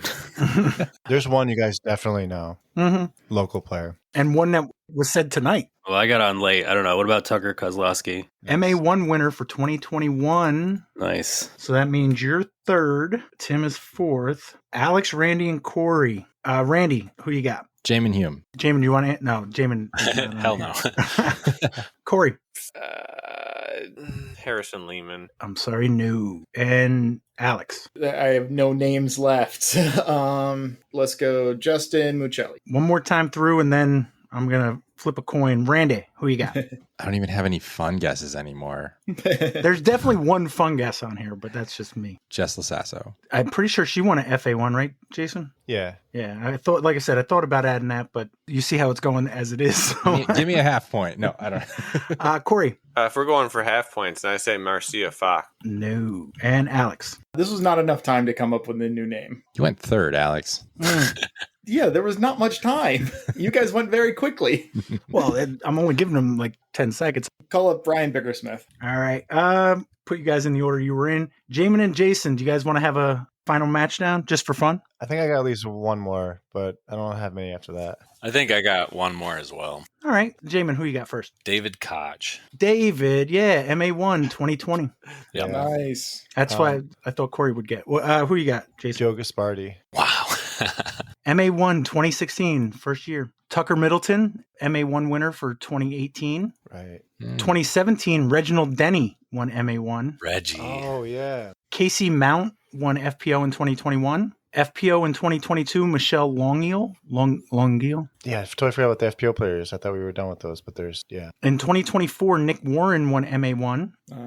And this year, we just mentioned it earlier, Eden Fornoff won FPO. And none of us got that. All right, so we'll do a quick draft here. What are the parameters, Corey? Make it interesting since, Randy, you said MA1's playing the long tees both round. Yep. So could do it by like some kind of score metric. I was thinking maybe we do 2 MA1s and 2 MA2s because those are the only ones that have like numbers. And then I really want to do a dark horse pick where the player that performs the worst under their rating, because I just want to pick Justin Muccelli. But That was definitely a conversation from Sunday, yeah. it always seems mean spirited to do something like bet on someone to play bad, so maybe we shouldn't do that. But yeah, what if we just do 2 MA1s, 2 MA2s, anything goes. Oh, you want to do it by score, Jason, not by position? I was thinking with score, then you have to kind of consider there's going to be much higher scores on the long tees. Probably more wider distribution of scores too. But no, however you want to do it, it's fine with me. Or do we do 3 and 3? Or is that too much? 3 feels like a lot.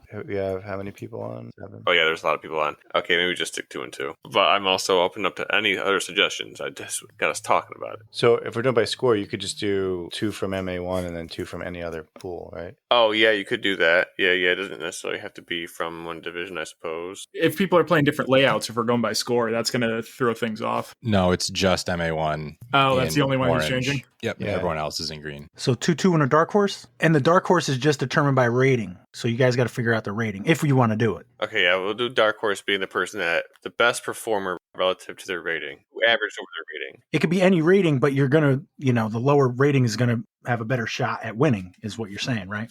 Yeah, that could be a strat. In theory, you could pick the guy with the highest rating as your dark horse, but you would expect him to shoot really, really well that night or that day, I guess. As percentage, not raw difference. What do you mean by that? So, like, a 960 guy shooting 980 is not as good as a 800 rated player shooting 820. Does that make sense? Mm-hmm. But if Alex picks a guy who's 800 and he shoots 820, and you pick a guy who shoots 960 and he shoots 980, it's a wash. So it's going to be harder for the guy with the 960. But as far as this game goes, they're tied, right?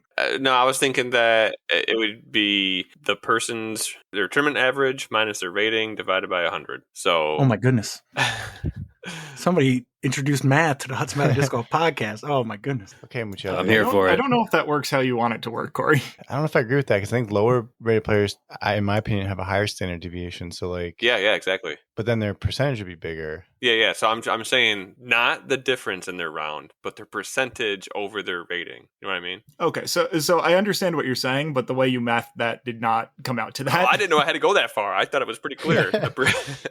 Maybe that's too hard. Maybe we don't do that. Maybe we just do this thing too long as it is. We just pick one player and we move on.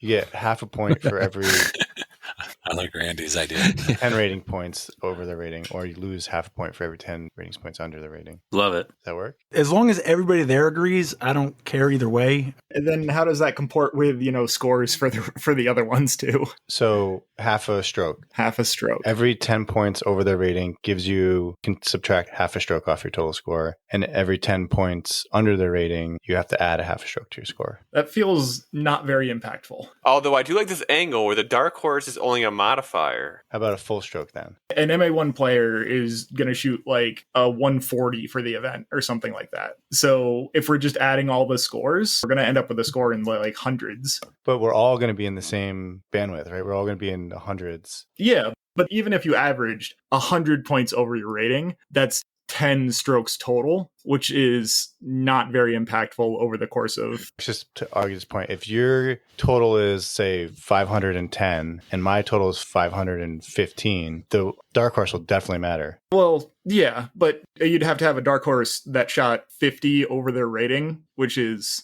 not impossible, but like the most impactful it possibly could be. You want to go really impactful? We could do one stroke for every rating point. It would have to at least be that, yeah. That would be the most impactful for the dark horse for sure. You're looking at probably swings of, 20 to 50 points, which feels approximately 10% of what your overall score is going to be, which feels not too bad. Easy to calculate. I'm in for it if everybody else is cool with it. Love it. Anybody not like it? Anybody just don't care and just wants to get it on with it? I didn't like listening to it, I'll be honest. Yeah, cut all this.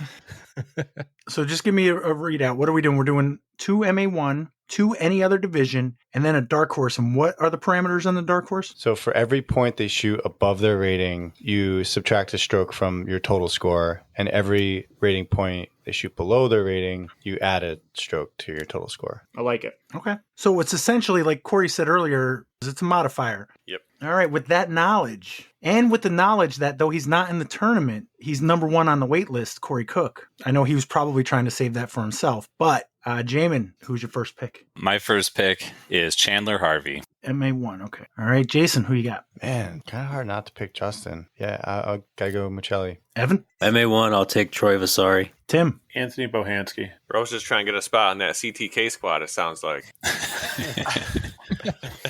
I'm a co-captain of another team. Why would I switch? Oh, over what? to Bohansky CTK? didn't offer you co-captain to come over to CTK? Not yet.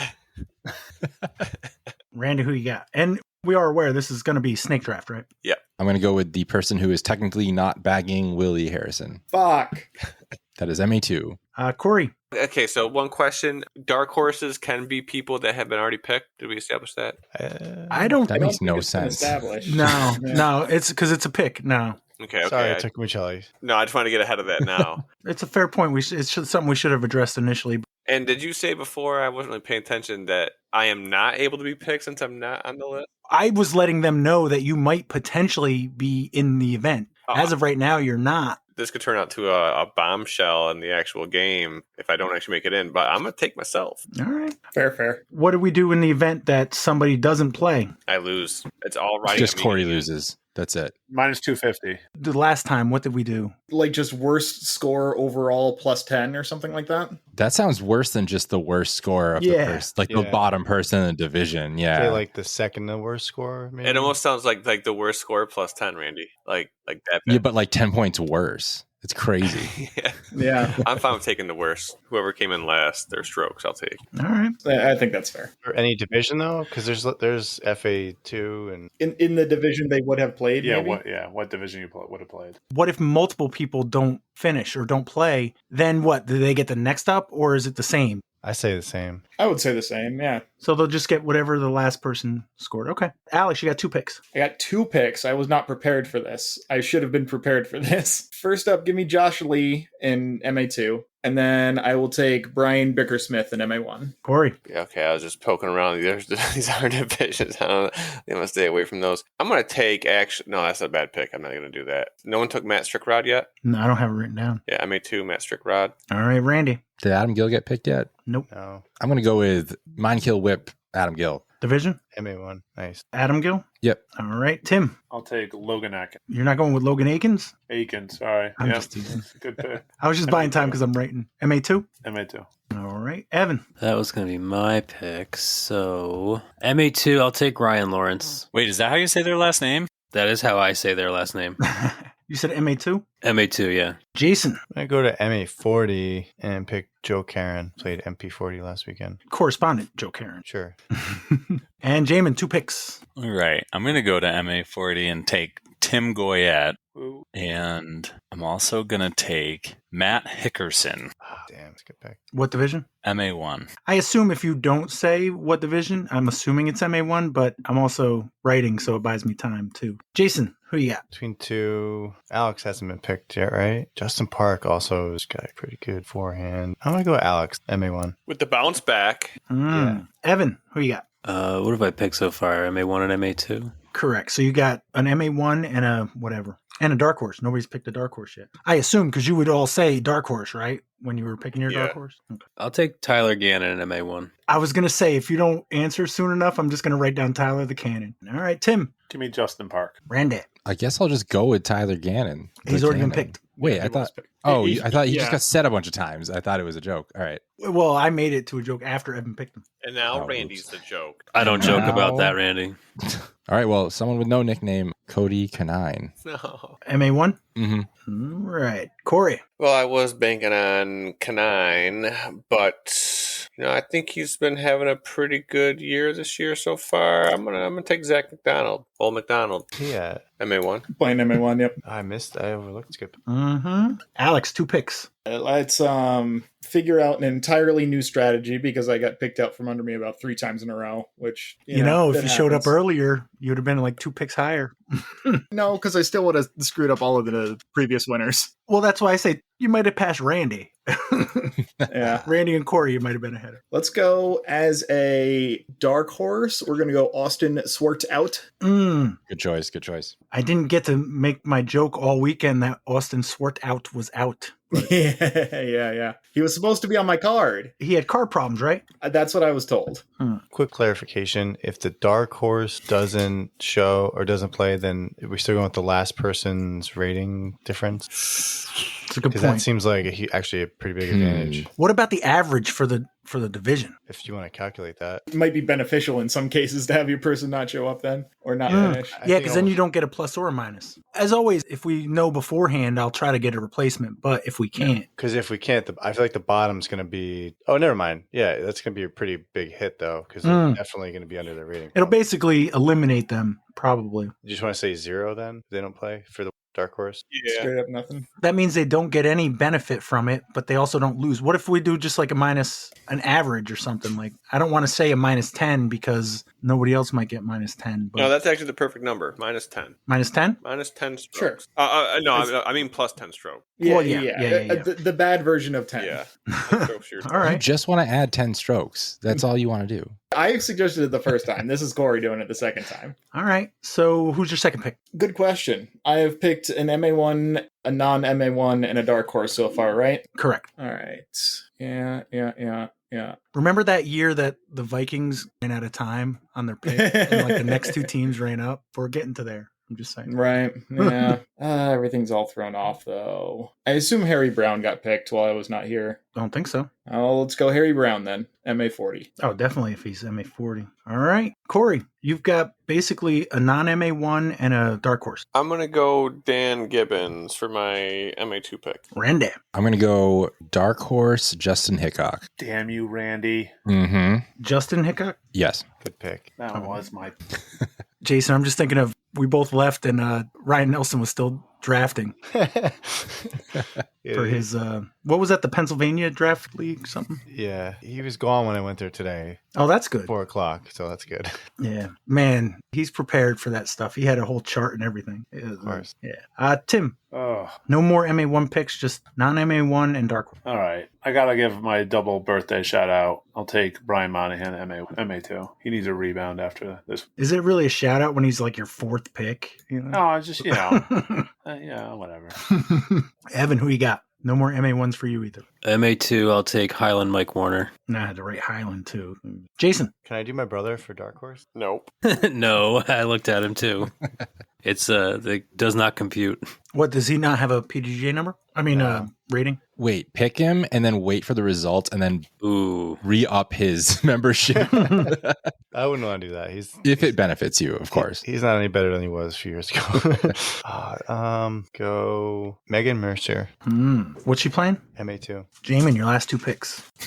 Slim pickings. While you're deciding, I have discovered something incredible. I went to my ratings page to see how my poor rounds over the weekend would affect things. They have an estimated adjusted rating button where you can add in rounds and it will You have to plug in. calculate what things That's are. a Chrome tool. Oh, that's a plugin? Yeah. I Extension. genuinely did not know when I installed this then. PGA rating tools. It looks like a part of the PDGA thing. I remember hearing you guys talk about it before I was ever on the podcast. All right, ignore my discovery then, because apparently we've talked about it before. But yeah, I have only just now seen this happen because I've checked my ratings like several times on Chrome and it never popped up before. So, all right, we take those. All right, so for my last pick, I'm going to take Adam Dorr, and my dark horse is Brandon Medina. That's a good one. Good one. DORR? DORE. Oh, okay. And what division was that? MA1. And then Brandon Medina. Jason, looks like, well, you just got a dark horse, right? Yeah, and she's going to hate me picking her because she Jess hates Lasasso? picks, but Let's yeah, go. I'm going to go Jess for my dark horse. It's not a bad dark horse, though. So definitely got some course karma, and she knows it pretty well. So All right, Evan, dark horse. I will take Evan Parsley because I believe in myself. Nice. Nice. Tim, dark horse? Eric Bossenbrook. Randy, you've got an anything other than MA1, right? I've definitely been listening closely. Has Michael Murray been picked yet? Doesn't ring No. a I'll go with Chad Michael Murray. bell. What division? MA2. All right, Corey. For my dark horse, I'm going to go with Highland Mike Warner. He's already been picked. I already Oh, took him. what? God damn it. I thought that was a diamond in a rough. Damn it. That threw my whole thing off. And also, I was going to take Jess, but now she's taken. I'm going to go with, in true dark horse style, of Victor DeSalvi. De Silva? No, I have no idea. Wait, Global Masters? Oh, God. Yeah, I'll stick with that. All right, and the final pick, Mr. or Miss Irrelevant. Who you got, Alex? You've got a MA1 pick, right? I need an MA1 player, and as the round went by, all of my MA1 picks were going away because people were taking them as dark horses. So we're just going to go down the list until we find someone who wasn't picked. Chandler Harvey picked. Yes. First pick. Yep, fair. Austin Swartout was picked. Aaron Bossenbrook. Michael Lucci. I don't think so. Let's go with Michael Lucci then. All right, so we've got our picks. I'll post something probably tomorrow because I have to figure out how to fucking word the dark horse part. I think everybody I picked except Jess played the event last weekend because I think having played it, you really know what kind of teeth it has and will do well. All right. J-Dubs, Corey? Week 11 for J-Dubs, we played Safari Layout, which combined a few holes. Myself and James Scow took the win with an 8 down, split $40. Brendan Sisk, who I believe is now tied again with Muccelli for the overall points at 135. He took second place with Harry and split $20. And then those two guys also split the birdie bank for 26. And James Scow took the CTP on hole 30 worth $13. June 3rd and June 10th, we're playing J Park Dubs at 5:30 ahead of the Jammer. On 6-3, we played J South, and on 6-10, we're playing J North. And then on 6-17, we're probably going to shoot to play the J27 layout one time this year. We're going to start at 5 o'clock to get it in time. So Nice. Gunks Monday Dubs, Max Horowitz and Mike Graff shot a -6 to win there. And Mark Bryan and Alex Vanu is shot a -8 at Colonial Acres Dubs to win. Jaimen, do you remember CTK handicap? I'm pulling it up right now. I remember that Ryan Loring won it running away, which it does not say there, because of that kind of annoying feature with the handicaps. Ryan has not played the league before, so he did not have a handicap. He shot 5 under just raw score, and then once I looked at his U-disc and we determined to handicap, his handicap was 6, so he got to take 6 off of his already 5 under. So he ended up at 11 under for the day, which was incredible shooting. Brandon Medina came in second at 5 better than his handicap, and Court Furman came in third with 3 better than his handicap. But we had 11 people out, which was really nice for the middle of nowhere. That's pretty good. What's the new tournament name again? The Bat and Kill Open? Yeah, any news on the Bat and Kill Open? It's happening. Yeah, the course is in great shape. I keep working on small things. I weed whacked all of hole 17 the other day for the first time in a while, which was really nice. So all those little saplings and stuff are out of there. But yeah, everything's moving faster this year work-wise. So since I don't have any big projects on the course, everything's going to be in really good shape this year, which is going to be nice. When's the end of your school year? Who freaking knows? I assume teachers have that shit like circled with a couple stars on it next to it on the calendar, but I don't. It's just, it's all confusing, and it's this weird kind of like just soup of half days and random shit. So I don't know. All of a sudden I don't have to come to school anymore. That's kind of all I pay attention to. Liam Gislason and Matt Strickrod shot a -10 at Kisco Tuesday Dubs. Jack Sullivan and Jackson Quinn shot a -4 at Wilcox Tuesday Dubs. What about Regeneron? Randy, did you guys play this week? Yes, we played this week. I think it was another day of like potentially not good weather. I don't know. Either way, the weather was fine when we actually played. I think we only had 4 people show up. It was me, Justin Hickok, John Steffen, and Ryan Carpenter, and we had a good time. And I think me and Justin smoked them. It's always a good time when you smoke somebody. Yeah. You know? It worked out. Jared Blasdell shot a -2 at Port Jervis Disc Golf Spring Summer League. Joey Apples won the Skylines Friday Handicap League, which they called the Robert Valecki Invitational. What about Stony Kill? Alex, anything? Were you there? Or Randy, I was. actually, I guess. Yeah, I was there. I don't think Randy was there. I was not. Yeah. I played with John Furman, who was down from the Glens Falls area. He's a volunteer out there all the time, so that's always cool to see him getting around. And we shot, I want to say -9 for a share of third place. By the way, John, if you're listening, you left $11.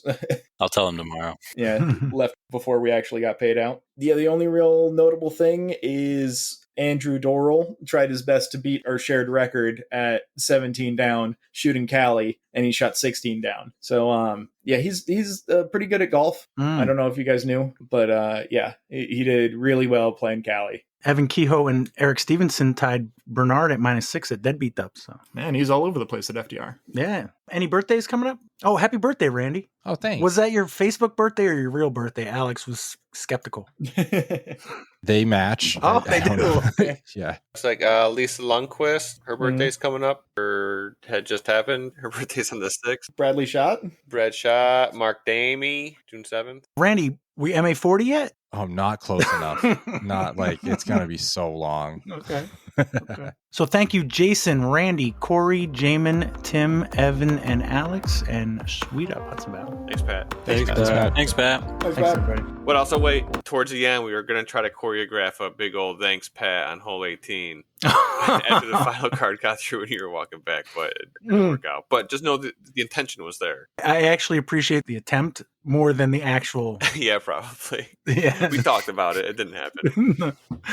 Yeah, I don't like. Yeah, that kind of stuff freaks me out. I felt bad enough that everybody was watching me spot, so that was enough self-consciousness. But no, I appreciate that. Thanks.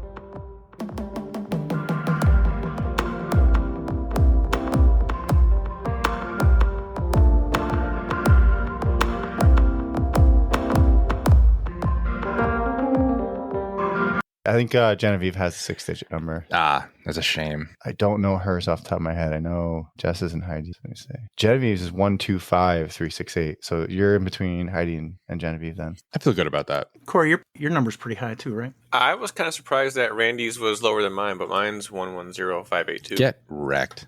What was your first tournament? It's also kind of weird, not going to lie, to just be like how free we are with our identification numbers. It just seems weird to just like spread around, Right. seeing as how every other number you're trying to like hold so close to you. That's some Brody Smith energy right there. Yeah, okay, Brody.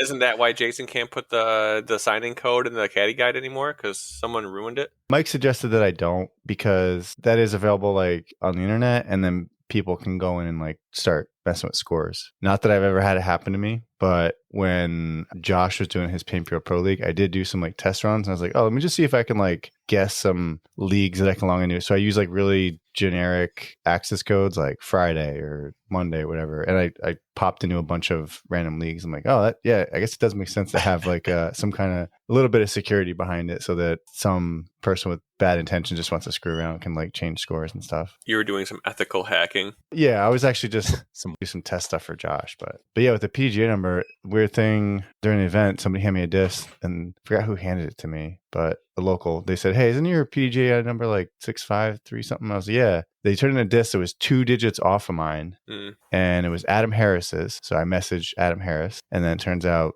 it's a different Adam Harris. There's like a half a dozen of them in New England. But yeah, I got his disc back, but it was cool to find somebody that was 2 digits away from mine.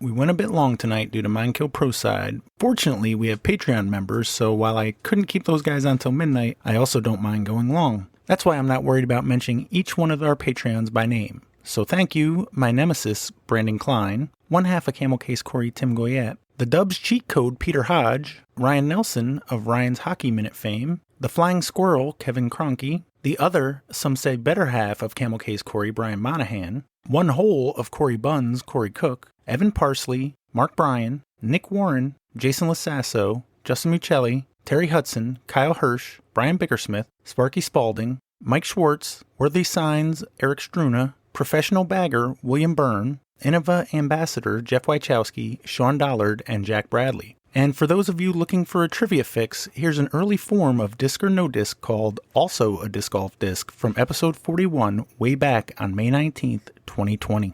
And we're back. I'm still joined by Cookie, Andrew, Liam, and Danielle. The score is Liam and Danielle 17, Cookie and Andrew 15. Cookie, what hole would you like to play? Hole 18. Nice. There you go. Oh, wait, damn it, I was supposed to wait till Pat said trivia, but whatever. Hole 18 is a trivia round. The category is also a disc golf disc. Nice. Also a disc golf disc. I love these rounds. While Danielle will be able to help you with the questions, Liam, you'll have to guess the companies because this is a music round. These are music questions. The answers to these questions are names of disc golf discs. Your job is to answer the question and then tell me the company that makes that disc.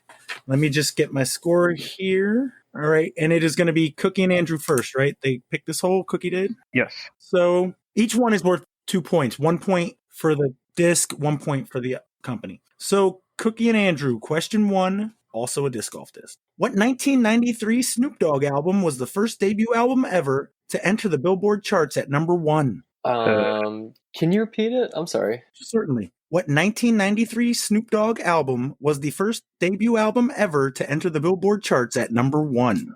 I think his album was called Doggy Style, but that's not the name of the disc. That is definitely the name of the album. Okay, and what company makes the Doggy Style?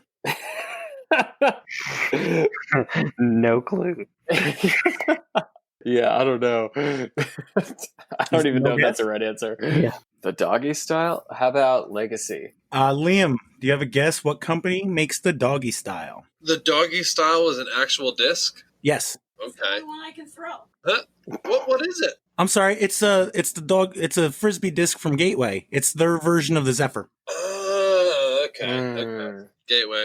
Okay, this is for Liam and Danielle. What 1994 hit song by the Cranberries was intended as a protest song against violence by the IRA and had nothing to do with the undead? All right, and who makes that? Well, I didn't hear Danielle give the right answer. Zombie. Zombie.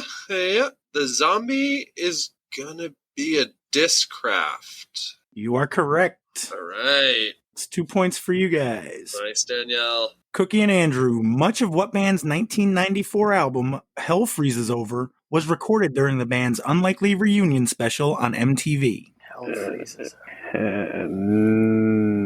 Much of what band's 1994 album, Hell Freezes Over, was recorded during the band's Unlikely Reunion special on MTV? Do you have a guess? Guns N' Roses?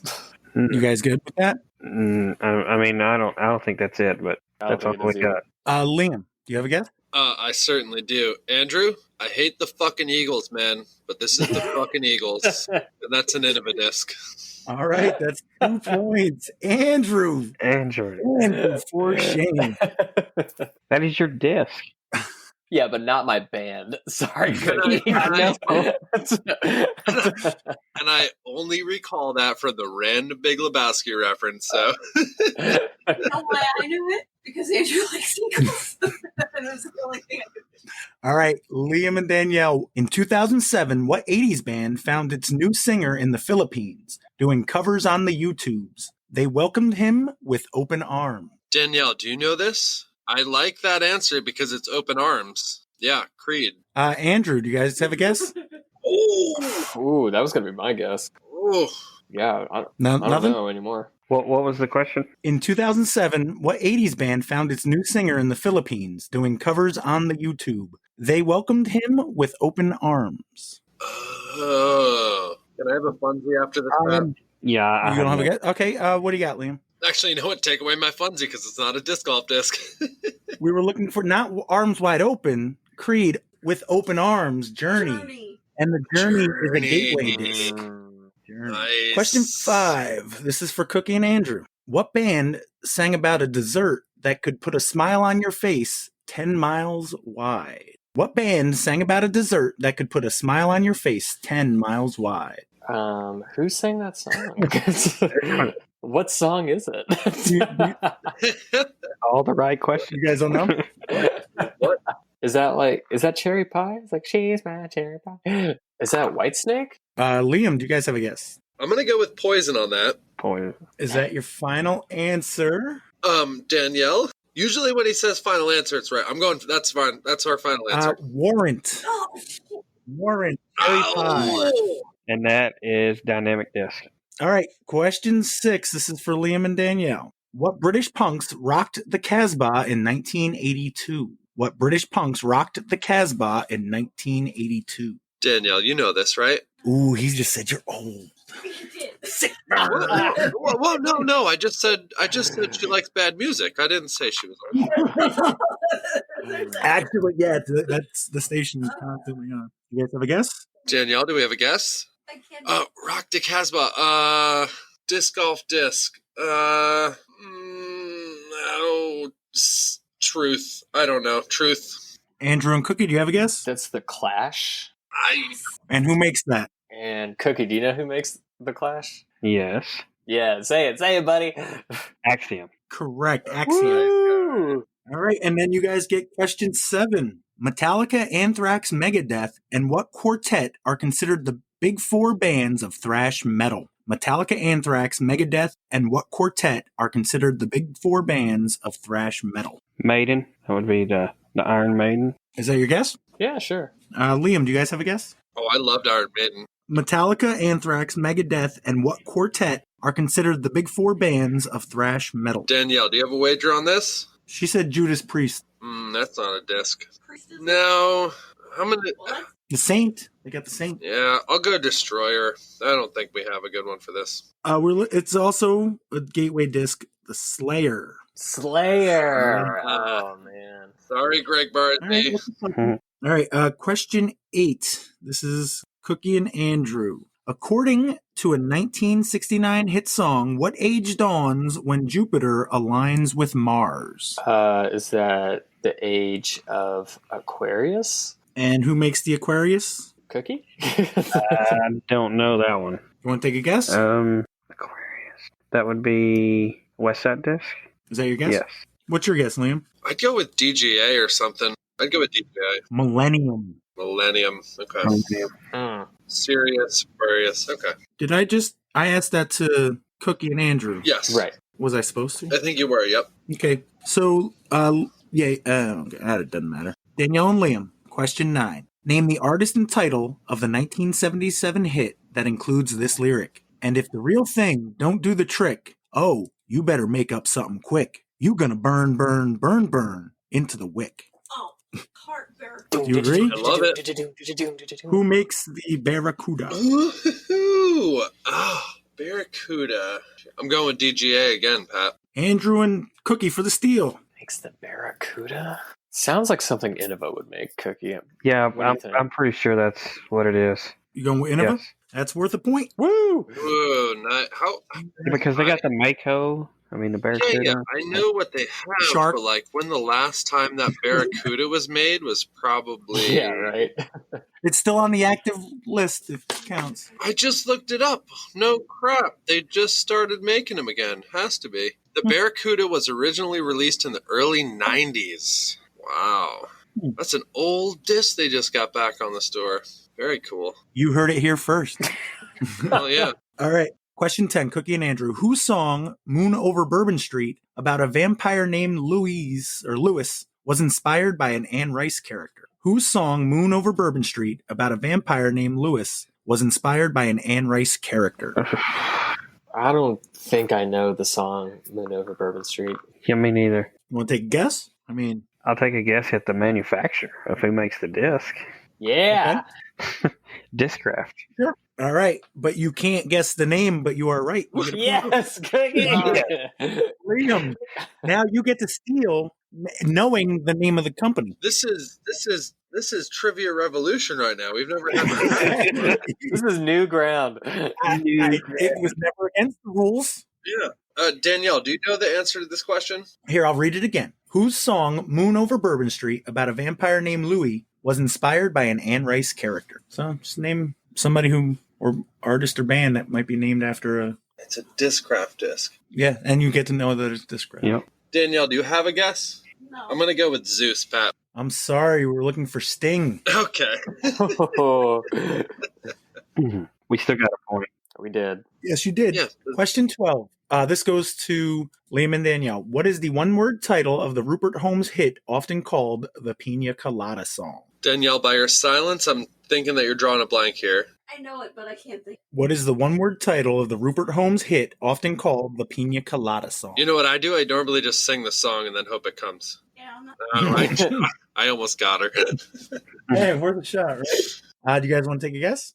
Yes, I would like to take a guess at the manufacturer. Absolutely.